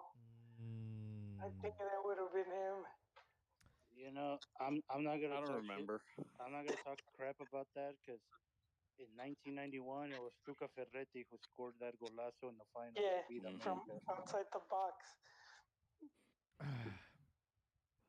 But Man, so he's a historic one. you know who was the coach for Pumas back then? Miguel Mejia Baron, Mm-hmm. who's the sporting director right now at Pumas. hmm. Yeah, well, So, Baron goes to the World Cup in '94, and he took Tuca as one of like his assistants. yeah. So if Lilini gets fired, guess who Miguel Mejia Baron is calling up real quick? Oh yeah, that's his boy. But does Tuca want to retire or what? I feel I like don't think he he's. won. No, that guy loves the limelight. Like driving around Ferraris in Monterrey. But would they hire him after what he did at Tigres? What do Yeah. you do? He was acting like a scumbag, and he was making those sketchy transfers. Hey, You didn't man. hear about that? That I he would, because at one time they were saying they had Tigres had like 50 players or more around South America and the U and Mexico, and the numbers weren't adding up. I don't know. I think Pumas is one of those beggars can't be choosers. Yeah, but see, this is also the other thing was like if Tigres gave him that, like they gave him that much power to do all of that, that's a difference there as well. Where it's like I don't think he would have that at Pumas. I'd like to go bargain shopping. They go to I mean, discount bin. Pumas already do that. And that's a common thing in Mexico, like Gustavo Matosas, Miguel Herrera, that guy at Chivas, Valera. There's a lot of people that behind the scenes, everyone knows that they take a cut for signing Transfers. players, Yeah. transfers. Hugo Sanchez, he would like charge players a play. Talking about fucking Hugo Sanchez has so much money. But You was know, that even was that ever proven? Because well, I a know he player got came out and accused. said it. Yeah, but that don't mean it's true. Well, I mean, for a player to come out and say that Hugo Sanchez was charging them something, I don't know. That's crazy. Now, you know what game's gonna be lit? It's gonna be tomorrow, Pachuca Atlas. Pachuca Atlas. Yeah, that's tomorrow. That game's gonna be good. Pachuca Atlas and Cholos Santos That's tomorrow. that's another good one. Two good ones tomorrow. Pachuca sixth position, Atlas 14th. Yeah. Bicampeón Atlas. Mm-hmm. No. I see what you did there, Yonik. I see what you're doing. I think the match that it's like a train wreck, but you kind of have to see it go down is Cruz Azul Querétaro, the two worst teams in the league. Yeah. Oh yeah. Because who Um, has to bounce back from that 7-0? yeah, Toluca Pachuca on that's gonna be Sunday a good too. one. That's a Yeah, really good one. yeah, Toluca's doing good. Second place. Um, I forgot to like talk about this, but I'm a little bit upset, because Chivas had such a abysmal start to the season, hadn't touched a victory in 8 games, and suddenly they win 2 games, and they're in repechaje now. They're in 11th position. They went from like being second last to like in in the bubble. Like they can actually qualify to the playoffs and potentially win a title this season. That's a problem. Well, that sounds like America's season last season. They went from dead last to fourth. Yeah. It's just scary how quickly like you can climb. And that's not a good thing. No, it's not a good thing. That's the issue, bro. You don't Yeah. you don't see that in any other like league in the world. Mm-hmm. Like Well, we're talking about like if this was in the Prem League, no chance. No chance. You would well, never get close to winning silverware. Like like we Cruz Azul obviously are doing horrible, but they're only 3 points away from 12th place. That's what I'm saying. They get a couple of victories and all of a sudden they're in the playoffs. yeah, I don't like it either. But at the same time, it's like it also shows how even match the majority of Liga MX is. I knew You you know, were gonna say that. mo- It, Yeah, but that I doesn't think it, matter. I mean, Who more had broken that people, for but Cantina Bingo tonight? yeah, it doesn't matter if it's evenly matched. What matters is that out of what 18 teams, 12 have a chance at being champs. I, well, yeah, If because anything, it should be like top six qualified to. no, but yeah, you're right. But that's like more like of going into liguilla. I'm talking about like the table, like the tabla. So so I think it even if has. we got rid of the liguilla, just how the tabla can change. Um, to me, that's the reason because of these teams. Most teams they're not that far off from the other teams. Yeah, even in MLS, you don't have that dramatic switch where you see a team climb from last place to top. But I think it adds to excitement. Like this is a unique excitement that only Mexico has. Like Oh, like like in, don't get me wrong, it's entertaining. And yeah, from an entertainment standpoint, oh, I fucking love it, man. Are you kidding me? It's great. But at the same time, like let's be honest, man. Like there's no reason why Chivas should have a shot at a title based on like the first 10 games of the season, bro. Like there's no they The what the for it's the like how, format bro? promotes mediocrity. It is. Yeah, It, that's it what I'd is. say. Is I don't see entertainment. I'm a pessimist. I think if anything, it shows that the players are not held accountable because they know they can turn up the last 5 6 games and Mm-hmm. should try to get in Liguilla and then turn up then when it matters. Because it's like, what's the point of finishing super leader? There's the super leader curse. I'm sure the teams probably don't give them a bonus for being super leaders. They want like the championship. So it's just like, as long as I'm in between first and 12th, we're okay. Yeah, dude. It's like in my high school, the standards was so low that like a D was considered passing. Even for the owners, imagine if you're an owner and you get fourth place. You know what that means? That means you don't get to sell tickets for one round Oh, of that's football. right. You have a bye week. Yeah, like if you're in between fifth and 12th, you get an extra game. Damn, that's Yeah, crazy. finish in repechaje so we get that another But game. you are guaranteed two more games where repechaje you only get guaranteed one game because it's a one off. Yeah, So it kind of like evens out. But that is a good point to bring up. I think it's just like honestly like embarrassing, man. Like again, we were talking about like how Chivas hadn't won the entire season and how this was like a failure and everybody was turning on Dick Chain and the players and the fans, saying the shit that they say every week, no tienen huevos and then you even had like the old guy giving Dick Chain consejos. he, He probably listened because they started winning after that. he, this guy pulled Dick Chain aside, not for an autograph, but like, Mira, wait, this is how you need to do it. He's like, no, I believe you. I believe you. He was just trying to be polite. You check my tactics on my Insta. Bro, if this guy, if Chivas end up winning a title this season, they got to hire that guy. That's like,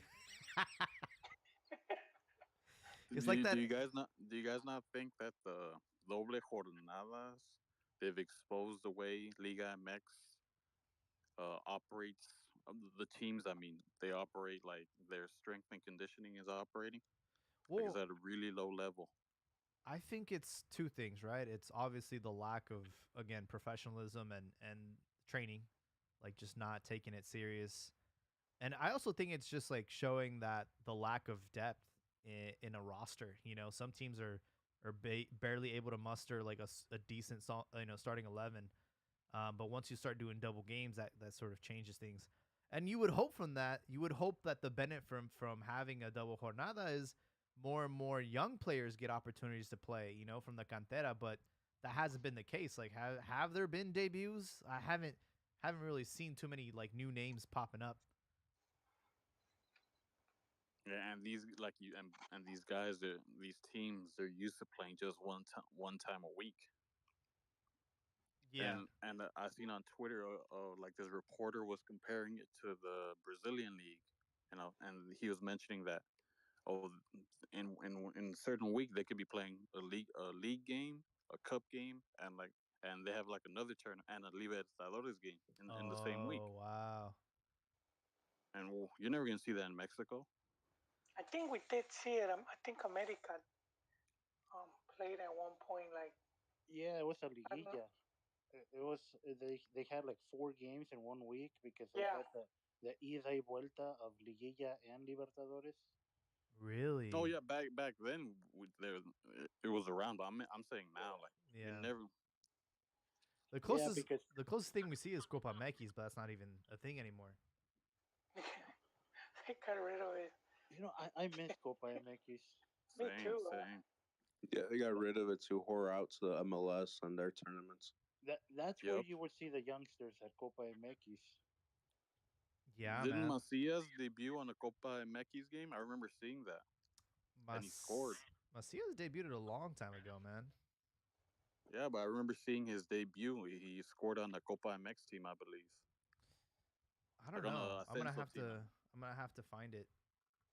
But his name, like 2017, I think was when he debuted. Like, you know what I mean? Like But, Chivas do that a lot. They'll debut like trophies. I remember when trophies had like that one season they were like comparing to Messi, but he had debuted like in 2016 and shit. Like I don't know. Well, he already had problems. That's why he was already showing like discipline problems. he was throwing pool parties early. Yeah, he was Man, that guy's already a doing bum. things. Uh, Was he play? Matias. Has he played at Pachuca? Just really quick. Huh. Yeah, he played in his last game. Like he came in the second half. Wait, who? El Puerco de Chofis. Oh. Yeah, rescue him, man. Hey, you got an assist? You know There what? you go. Copa MX also kind of it's helped to save like some coaches' jobs. Like if you remember Cruz Azul or Chivas having a shit season in the league, and then all of a sudden they win Copa MX, Yeah. and then the coach gets to keep his job. Yeah. Uh, I looked it up. So Macias made his debut under Matias Almeida in the Campeón de Campeones against Oh, okay. Tigres, and he did score his first goal in Copa MX. You see, there you go. Yeah, But now we're reduced to playing against uh, MLS. th- those trash. Oh, Re- no, the trash MLS teams yeah. that'll take us nowhere. We got the Conca Crap Champions League, and then we Mhm. have the Leagues Leagues, Cup. and then we have the Leagues Cup friendlies. That's what American Chivas were doing against the LA teams. Mm-hmm. Hmm. The Leagues Cup showcase, which is just a bunch of friendlies. And they don't get paid for those friendlies. Like there's no benefit You mean the of going to. players? No, the players don't get paid. The teams get paid, but then obviously they're not gonna invest the money that they get for that into the team. It Hey, is it true that the players don't get paid for La Selección either? They do. They agree like to bonuses and stuff. That's what like Canada is having an issue with right now. Their players are still like boycotting like the amount of bonuses and everything that they're gonna get. But yeah, that's what No, but like when they go like the Moleta tour, like I don't think they're getting paid. no, yeah, they get cuts. That's what they agree with beforehand, like how much you're gonna get. It's like bonuses and stuff. Like if you Really? featured, if you get called up, Yeah, thing. it's a bonus. It's a bonus structure. It's not a salary. Oh, It's I not a know, Yeah. I, salary I know for structure. tournaments yeah. For they tournaments like did, World but Cup I and shit. never heard for a friendly. I haven't heard that, but I know for a tournament, it's like if they advance or what place they finish, that they do get a bonus, and they get like a percentage of whatever the The tournament purse. pays out. Yeah, the purse. But for friendly games, No, I don't think they get paid for I friendlies. think that's like, hey, you wanna end up getting the bonuses and the sponsorships, and it's, you're gonna have to play. My and this is like the reason why I think they're not getting paid is because obviously like you had players like Chicharito who would like try to fight for that Well, yeah, because he said that when he would come play friendlies, that they would have him do all this promotional work. commercials and photo Yeah, shoots and all that. and he's like, this is not worth my time. Like, My why am I? yeah, I would say see. I disagree with that. You guys say that, but then what got him to that LA team or whatever? The fact that he plays for the national team, so it's promotion both ways. Yeah, but he didn't need it anymore. So, so you don't think these companies give the players a cut? I all right. So this is my theory. My theory is you don't get like a paycheck from like La Selección Mexicana for going to these like Moleto games or whatever. I do think that there are certain players that have the markability that have like a big draw, and I think they're allowed to like negotiate like a cut. I think that's like how it goes.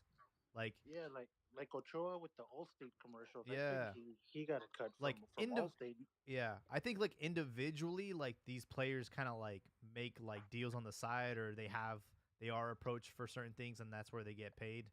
Yeah, I think with like depending the like for example, there was a Mexico game in I think San Francisco, and they were advertising it, and they had the players that weren't even called up, like Ochoa, Chicharo, and Yeah, Vela or something like that, and those guys weren't even part of the team. But I think it was like if you have a sponsor that the sponsors with the national team, and then I think that they get to use whatever players are called up, but then I don't think the players get a percentage of that, and I think that was one of the things they were fighting for, like Yeah. image right, Yeah. especially going into like the World Cup. You know, it's like Oh if yeah. I Panini and all that You're stuff, getting and your it's like, hey, panini sticker on there and your yeah, I don't think they get a percentage, but I'm sure they get some kind of stipend. Like they gotta get something. yeah, you'd be surprised, man. Don't these guys get enough already? I mean, you ask a guy like from Messi the to come. clubs. They get paid from the clubs, but now Yeah. that was the other thing that some of the clubs before were like protesting because it's like if a player gets injured During in a the friendly game yeah, or a tournament, he's useless for us now, but we're still paying his salary. weekly Yeah. wages. Yeah, You know, And a smart businessman would start an insurance company for injured players. I'm sure there is insurance or it's part of their contract. we just have Brazilians taking advantage. What they don't want to happen is obviously union, and I think that's why Chicharito was Ah, blacklisted. And yes, and that, and and I know that's also one and of the also Rafa reasons. Marquez at one point, he tried to get that going as well, But look, he's not. He couldn't even work and all of a in sudden Liga MX. and all of a He sudden had to leave. he gets associated with Narcos. Like what a coincidence. But he was in that Club de Cuervos. Remember, he comes out when he's like the head of the player union, and then he did it in real life, and I then that player union never did anything. It didn't amount to anything in Mexico. And didn't he sell his soul right after that to be like the Atlas president or something? It was right after that. I remember. Yeah, and that was the thing that when Orlegi takes over, they didn't even want him there, which was a bit surprising for me at first because it's like that's their biggest name, and they were like no association with him. They just for political reasons, you think? uncerimoniously booted him out. Yeah, I do think. Yeah. You don't want a player that's like trying to start a revolution, you know. Or maybe he was up to something shady. Like these guys aren't innocent. They're not all innocent I themselves, you know. mean, Mexico. he is from Michoacan, that's Yeah. that's a terrible place to be from. Hey, You know, it's a coincidence that they cut Rafa Marquez and all of a sudden they're bicampeones. Ah. They couldn't allow him to become bicampeon twice in Liga MX with two different clubs. hmm Yeah. something Chivas hasn't come close to doing. Oh, Oh. Well, yeah, I mean, Amari doesn't have a brother at the refs commission, Yeah, so exactly. Oh yeah, he's broke. How's he gonna pay anyone? and then the Chivar, I was lying about Chivar because it hasn't helped all season. Whoever sold me on the Chivar is it was lying. Oh, Chivas is real. I It's, can't prove it. I hey, can't prove it's real, but it's real. where was it at the start of the season? Oh, Well, you guys got all those marshmallow games in the first couple, and then you get the carcass of Necaxa as the mm, show used to be. Not like back in the '90s when they had Aspe, Aguinaga, and like I Cuauhtémoc, mentioned, Luis Hernandez. and like I mentioned when Hermosillo humiliated you guys in that final. I remember that final. That was the most upsetting final. I think that one hurt more than like losing to Pumas and penalties. Cause like we well, the Pumas game should have never gone to penalties because they did give Chivas a PK that allowed the series to end in a tie. Oh, I love those penalties though. That's when Kikin ran up on to that reject Oswaldo and screamed at him, and he just took it. yeah, but a lot of good action this weekend with Liga MX. You know, I do want to point out one thing. It's something very sad. I don't know if you guys heard the transmission in the United States for the America Querétaro or the America Cruz Azul game. El Perro Bermudez, his voice is gone. Really? Yeah, I noticed that. You hear him call the goals and like his voice is just not there anymore. Oh wow. He just starts choking on his goal scream. Yeah, Damn. I mean, they did announce that he was like this was gonna be his Retiring. yeah.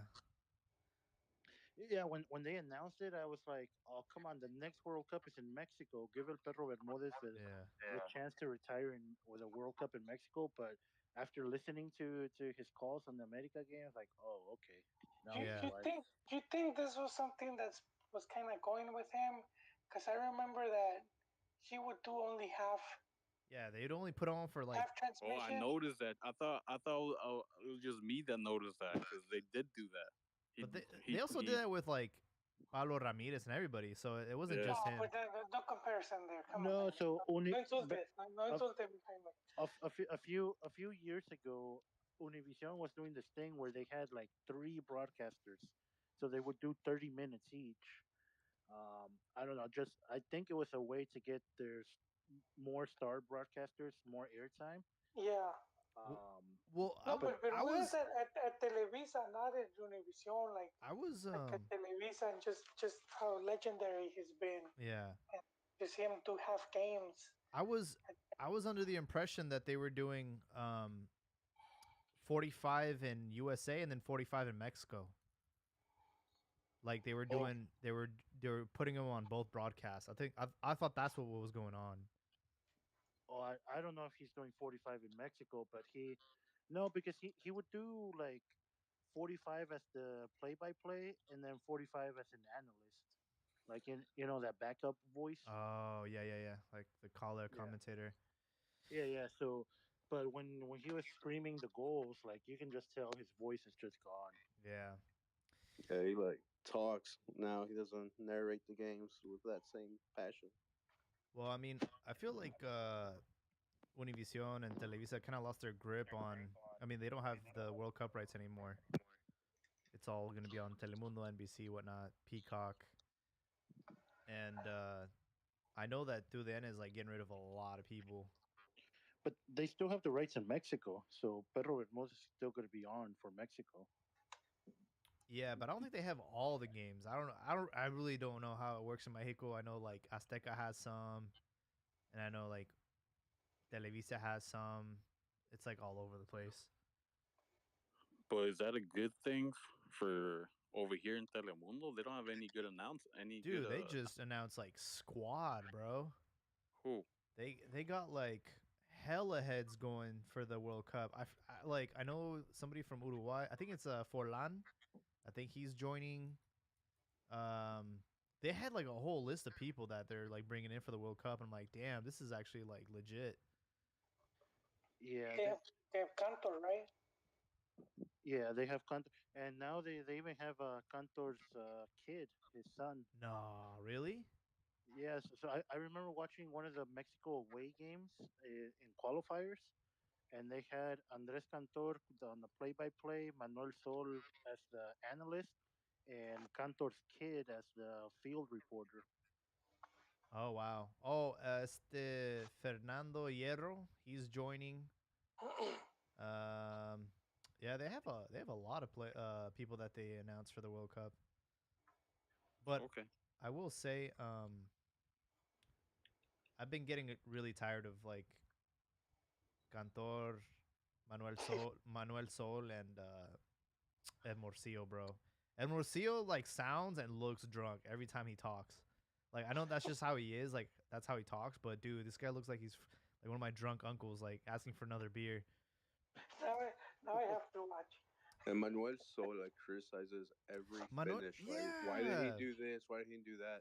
And I'm like, Manuel so you scored 16 goals your whole career. Like, what are you? I know, like, you won championships and everything, but you're the last guy who should like be talking about scoring goals. Or it's a game of soccer. It's a game of mistakes. If they did the right decision every single play, the games would be ending 20-20 or something. Of course, there's gonna be misses. so They just criticize us so much. But you guys got to take into account that they're commentating on Chivas and they're always making mistakes. Nah, it's with everything. And then Cantor hates Chivas ever since that Boca game. Oh, that's yeah, right. I forgot. He's Yeah, a big yeah. They Boca asked shield. him, the Monterrey guy, the goalkeeper, if he was the goalkeeper for River Plate for the final. And Control Barovero. said, he's like, yeah, he was, but that's the only thing I remember. Don't ask me anything else about that game. Yeah, No, so my issue with Manuel Sol specifically is he just likes to play devil's advocate. He likes to just be against the grain, just to be against the grain. And like I think that's like his thing. He just wants to like stay relevant and just have something to talk about. But there's times where like it'll be a penalty kick or like a foul, and he'll just say like, "Oh no, that's like a straight red." And it's like, dude, like calm the fuck down, bro. It really wasn't that serious. And it's such a shame because like I really liked him as a player. Um, like he was a really good, solid player for Chivas, and it's just like as a commentator, I just can't stand him.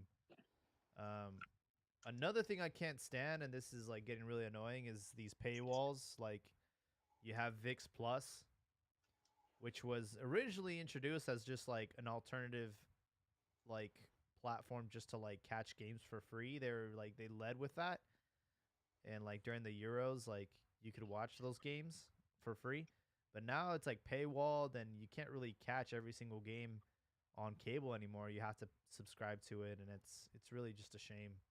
Yeah, it is a shame. Like, why am I paying $70 for a Fubu account just so you can Same, charge me Johnny. Same. for Dude, VIX?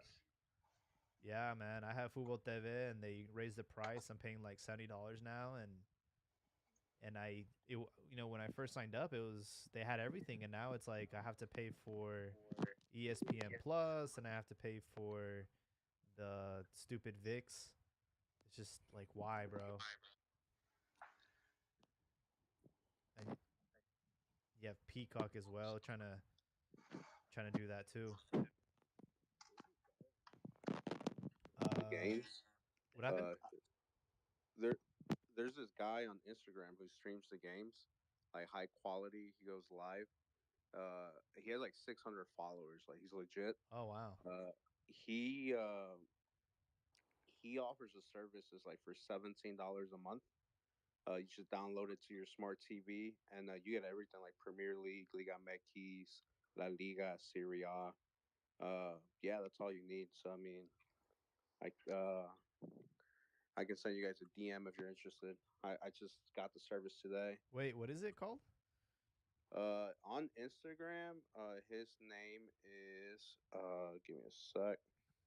Uh, Rinald Rinaldi Oficial. Okay. Yeah, but he streams all the Liga MX games live from his Instagram. And he's like high quality HD, That's and crazy. he's like, if you guys like this and you want to watch this, stop paying those crazy prices in the U.S. Inbox me, and then you can get the streaming service available as well. Bro, And the plug, this guy has like half a million followers. yeah, dude. And I don't know how he doesn't get shut down, but he streams all the games. Wow. It's time to get a fire stick and just put Cody on there like old times. I found the squad. So Telemundo's gonna have Claudio Borgi, Diego Forlan, Fernando Hierro, Horacio Elizondo, Jaime Herrera, um, Maxi Rodriguez, Mauro Silva, Carlos Tenorio, and Tab Ramos. So yeah, some pretty good reinforcements. I'm excited to hear like a player's perspective because a lot of the time, bro, like you get some of these guys that suck. That that sounds like they let Cantor hire the guys, and Yeah, like you picked them, right? yeah, he picked out his buddy. There's too many South Americans. Yeah. And That's what I was gonna say, man. I prefer the Mexican commentators. that name. Well, that's gonna be the majority watching in Yeah. Spanish. It's gonna be the Mexico games. So yeah, I don't. I don't want to hear Forlan or Tab Borgi, yeah. with those funny accents. Oh man, you know who I can't stand on DUDN? The guy, the American guy. I can't stand that guy. Oh, the Marcelo Balboa. Balboa. Dude, I can't stand him. Yeah, Or that they're guy pushing cannot. that MLS propaganda. That's why he's there. Yeah, I can't stand their MLS play-by-play guys that they put on Spanish and Liga MX. Hmm. I forgot his name, but he spends the entire game trying to just throw in English words just for the fuck of it. Hmm. Mhm. Yeah. The good news is all that's going away next year. Thank God. No more MLS propaganda on TUDN because it's all going to Apple TV Plus, and we'll never have to hear from them again. um, kind of running. Oh wow, 2 hours. Time flies. Um, yeah. Do you guys have any closing thoughts before we wrap up episode 346? Thank you guys for hopping on. By the way, Thank you. To all the Chia hermanos, just don't get scared. It's gonna. I feel the Golisa coming, and you got to get ready for that. Yeah, like he said, just embrace it, lean into it.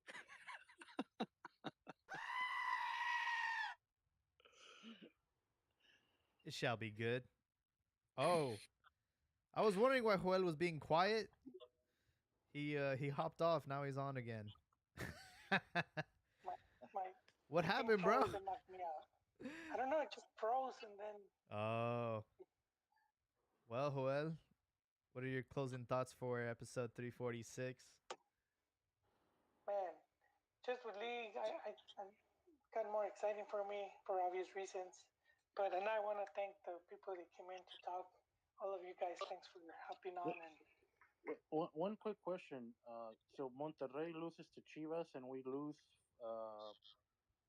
our the Regio host.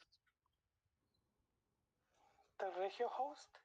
Yeah, there's isn't there like the what's his name?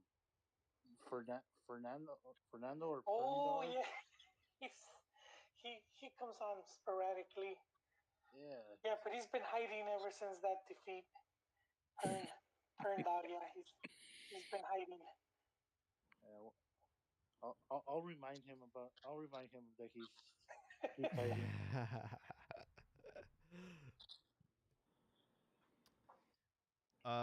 My closing thought has nothing to do with, well, kind of. It's video game related, but I got invited to play the FIFA 23 closed beta, and I had totally forgotten that Liga MX is no longer in the game because of Konami. Konami ended up uh, securing the rights for Liga MX. So for any of those listening, just know that you're going to be really disappointed. And it's a sad day. FIFA has had Liga MX since 2005, so I Yeah. I don't know what I'm gonna do this year. What do you think? Did you throw in the catchphrase on purpose? Liga MX is no longer in the game. EA Sports, it's not in the game. Yeah. But what you think about it, Jaime? It's a little derivative of FIFA 22. It does Same feel thing. feels a little bit better. I'm playing on next gen, so I'm playing on the Series X. So I can't speak for like the regular Xbox or PS4. It feels great. The graphics are better. But it just feels exactly the same as last year with the new paint job. The career mode, they haven't fixed any of the bugs, and people are still sweaty online. The only good thing about all of this is next year it's gonna be fucking crazy. You have this new developer in the game called UFL, starting this like free to play sort of game where like you earn by skill, not by paying. So they're kind of like a up and coming new development. It's called UFL, and I think by the end of this month they're gonna have a release date. And the other thing too that I didn't know that this was happening is like obviously EA Sports lost the rights to FIFA, so they can't name it FIFA next year. It's gonna be called EA Sports FC, but FIFA themselves, like the organization, are going to continue the series, and they haven't really announced who's going to be their publisher. So potentially next year we might have four soccer games, video games, with like obviously like Pro Evolution, UFL, EA, and then FIFA. So it's gonna be for the first time in a long time we're gonna have options, and I'm excited for that. So if FIFA lands in Konami, then Liga MX will remain in FIFA. Well, it's not gonna be Konami. Oh, Yeah. oh. Um, it's gonna and that's the thing. Like, who else would it be? Maybe 2K Sports. That'd be really fun. But they On EA Sports, is it true that the USL is now part of EA Sports? yes, yeah, USL's in there. All right, so we got some San Diego Loyals. Oh yeah, the San Diego Loyals. Yeah, actually, when I went to one of the, I forgot what game I went to, and I met somebody from the fans, and they like the guy had a podcast and everything. He was like really obsessed with the San Diego Loyals. Yeah, Yeah, I've been to a few of their games. It gets pretty good. is Landon Donovan still the coach? Yeah, he's been offered MLS jobs and he's turned them Wow. down. He turns them down.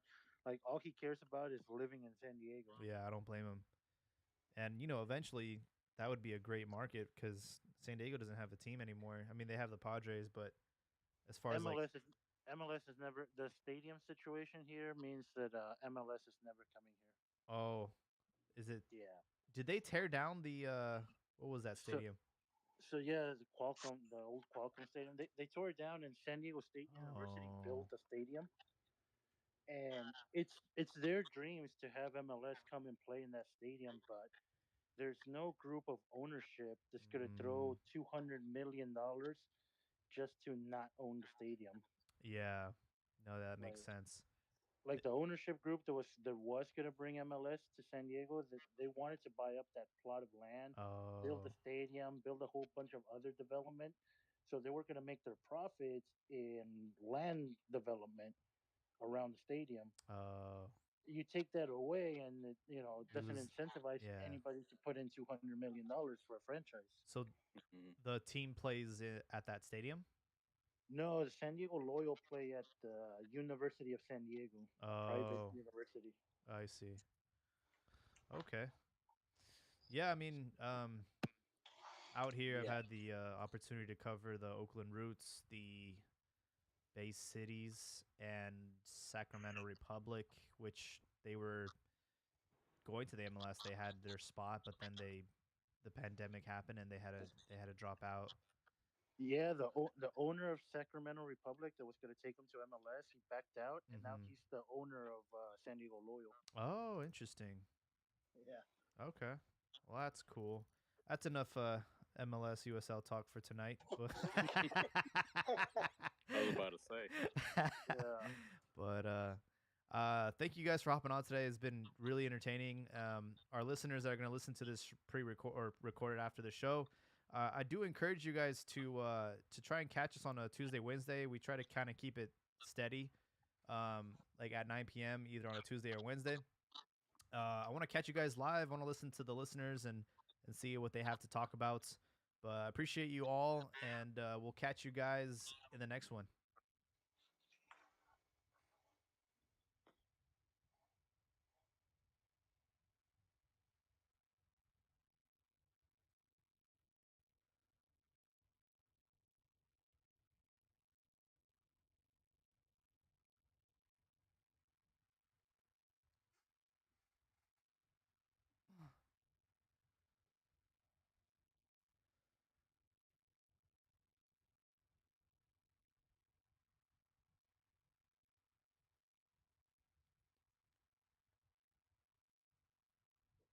Oh, I still got the stream up on YouTube. Sorry, Gabriel, I didn't catch your. I forgot to check the chat, but thanks for hopping on. Appreciate you being a long time listener. Um, I do agree with your opinion. Chivas are good. Hopefully, they'll come back. And yeah, Gabriel, we encourage you next time. Definitely hop on earlier. Like I said, 9 p.m. typically on Tuesdays or Wednesdays. As of late, it's been more on Wednesday night, 9 p.m. Um, we cast this on Twitter Spaces. So, like, if you don't follow us on Twitter, um, make sure to follow us on Twitter at Cantinamex underscore pod pod, and you can actually hop in on the voice chat and actually speak up and talk shit to us. We encourage it. But yeah, appreciate you.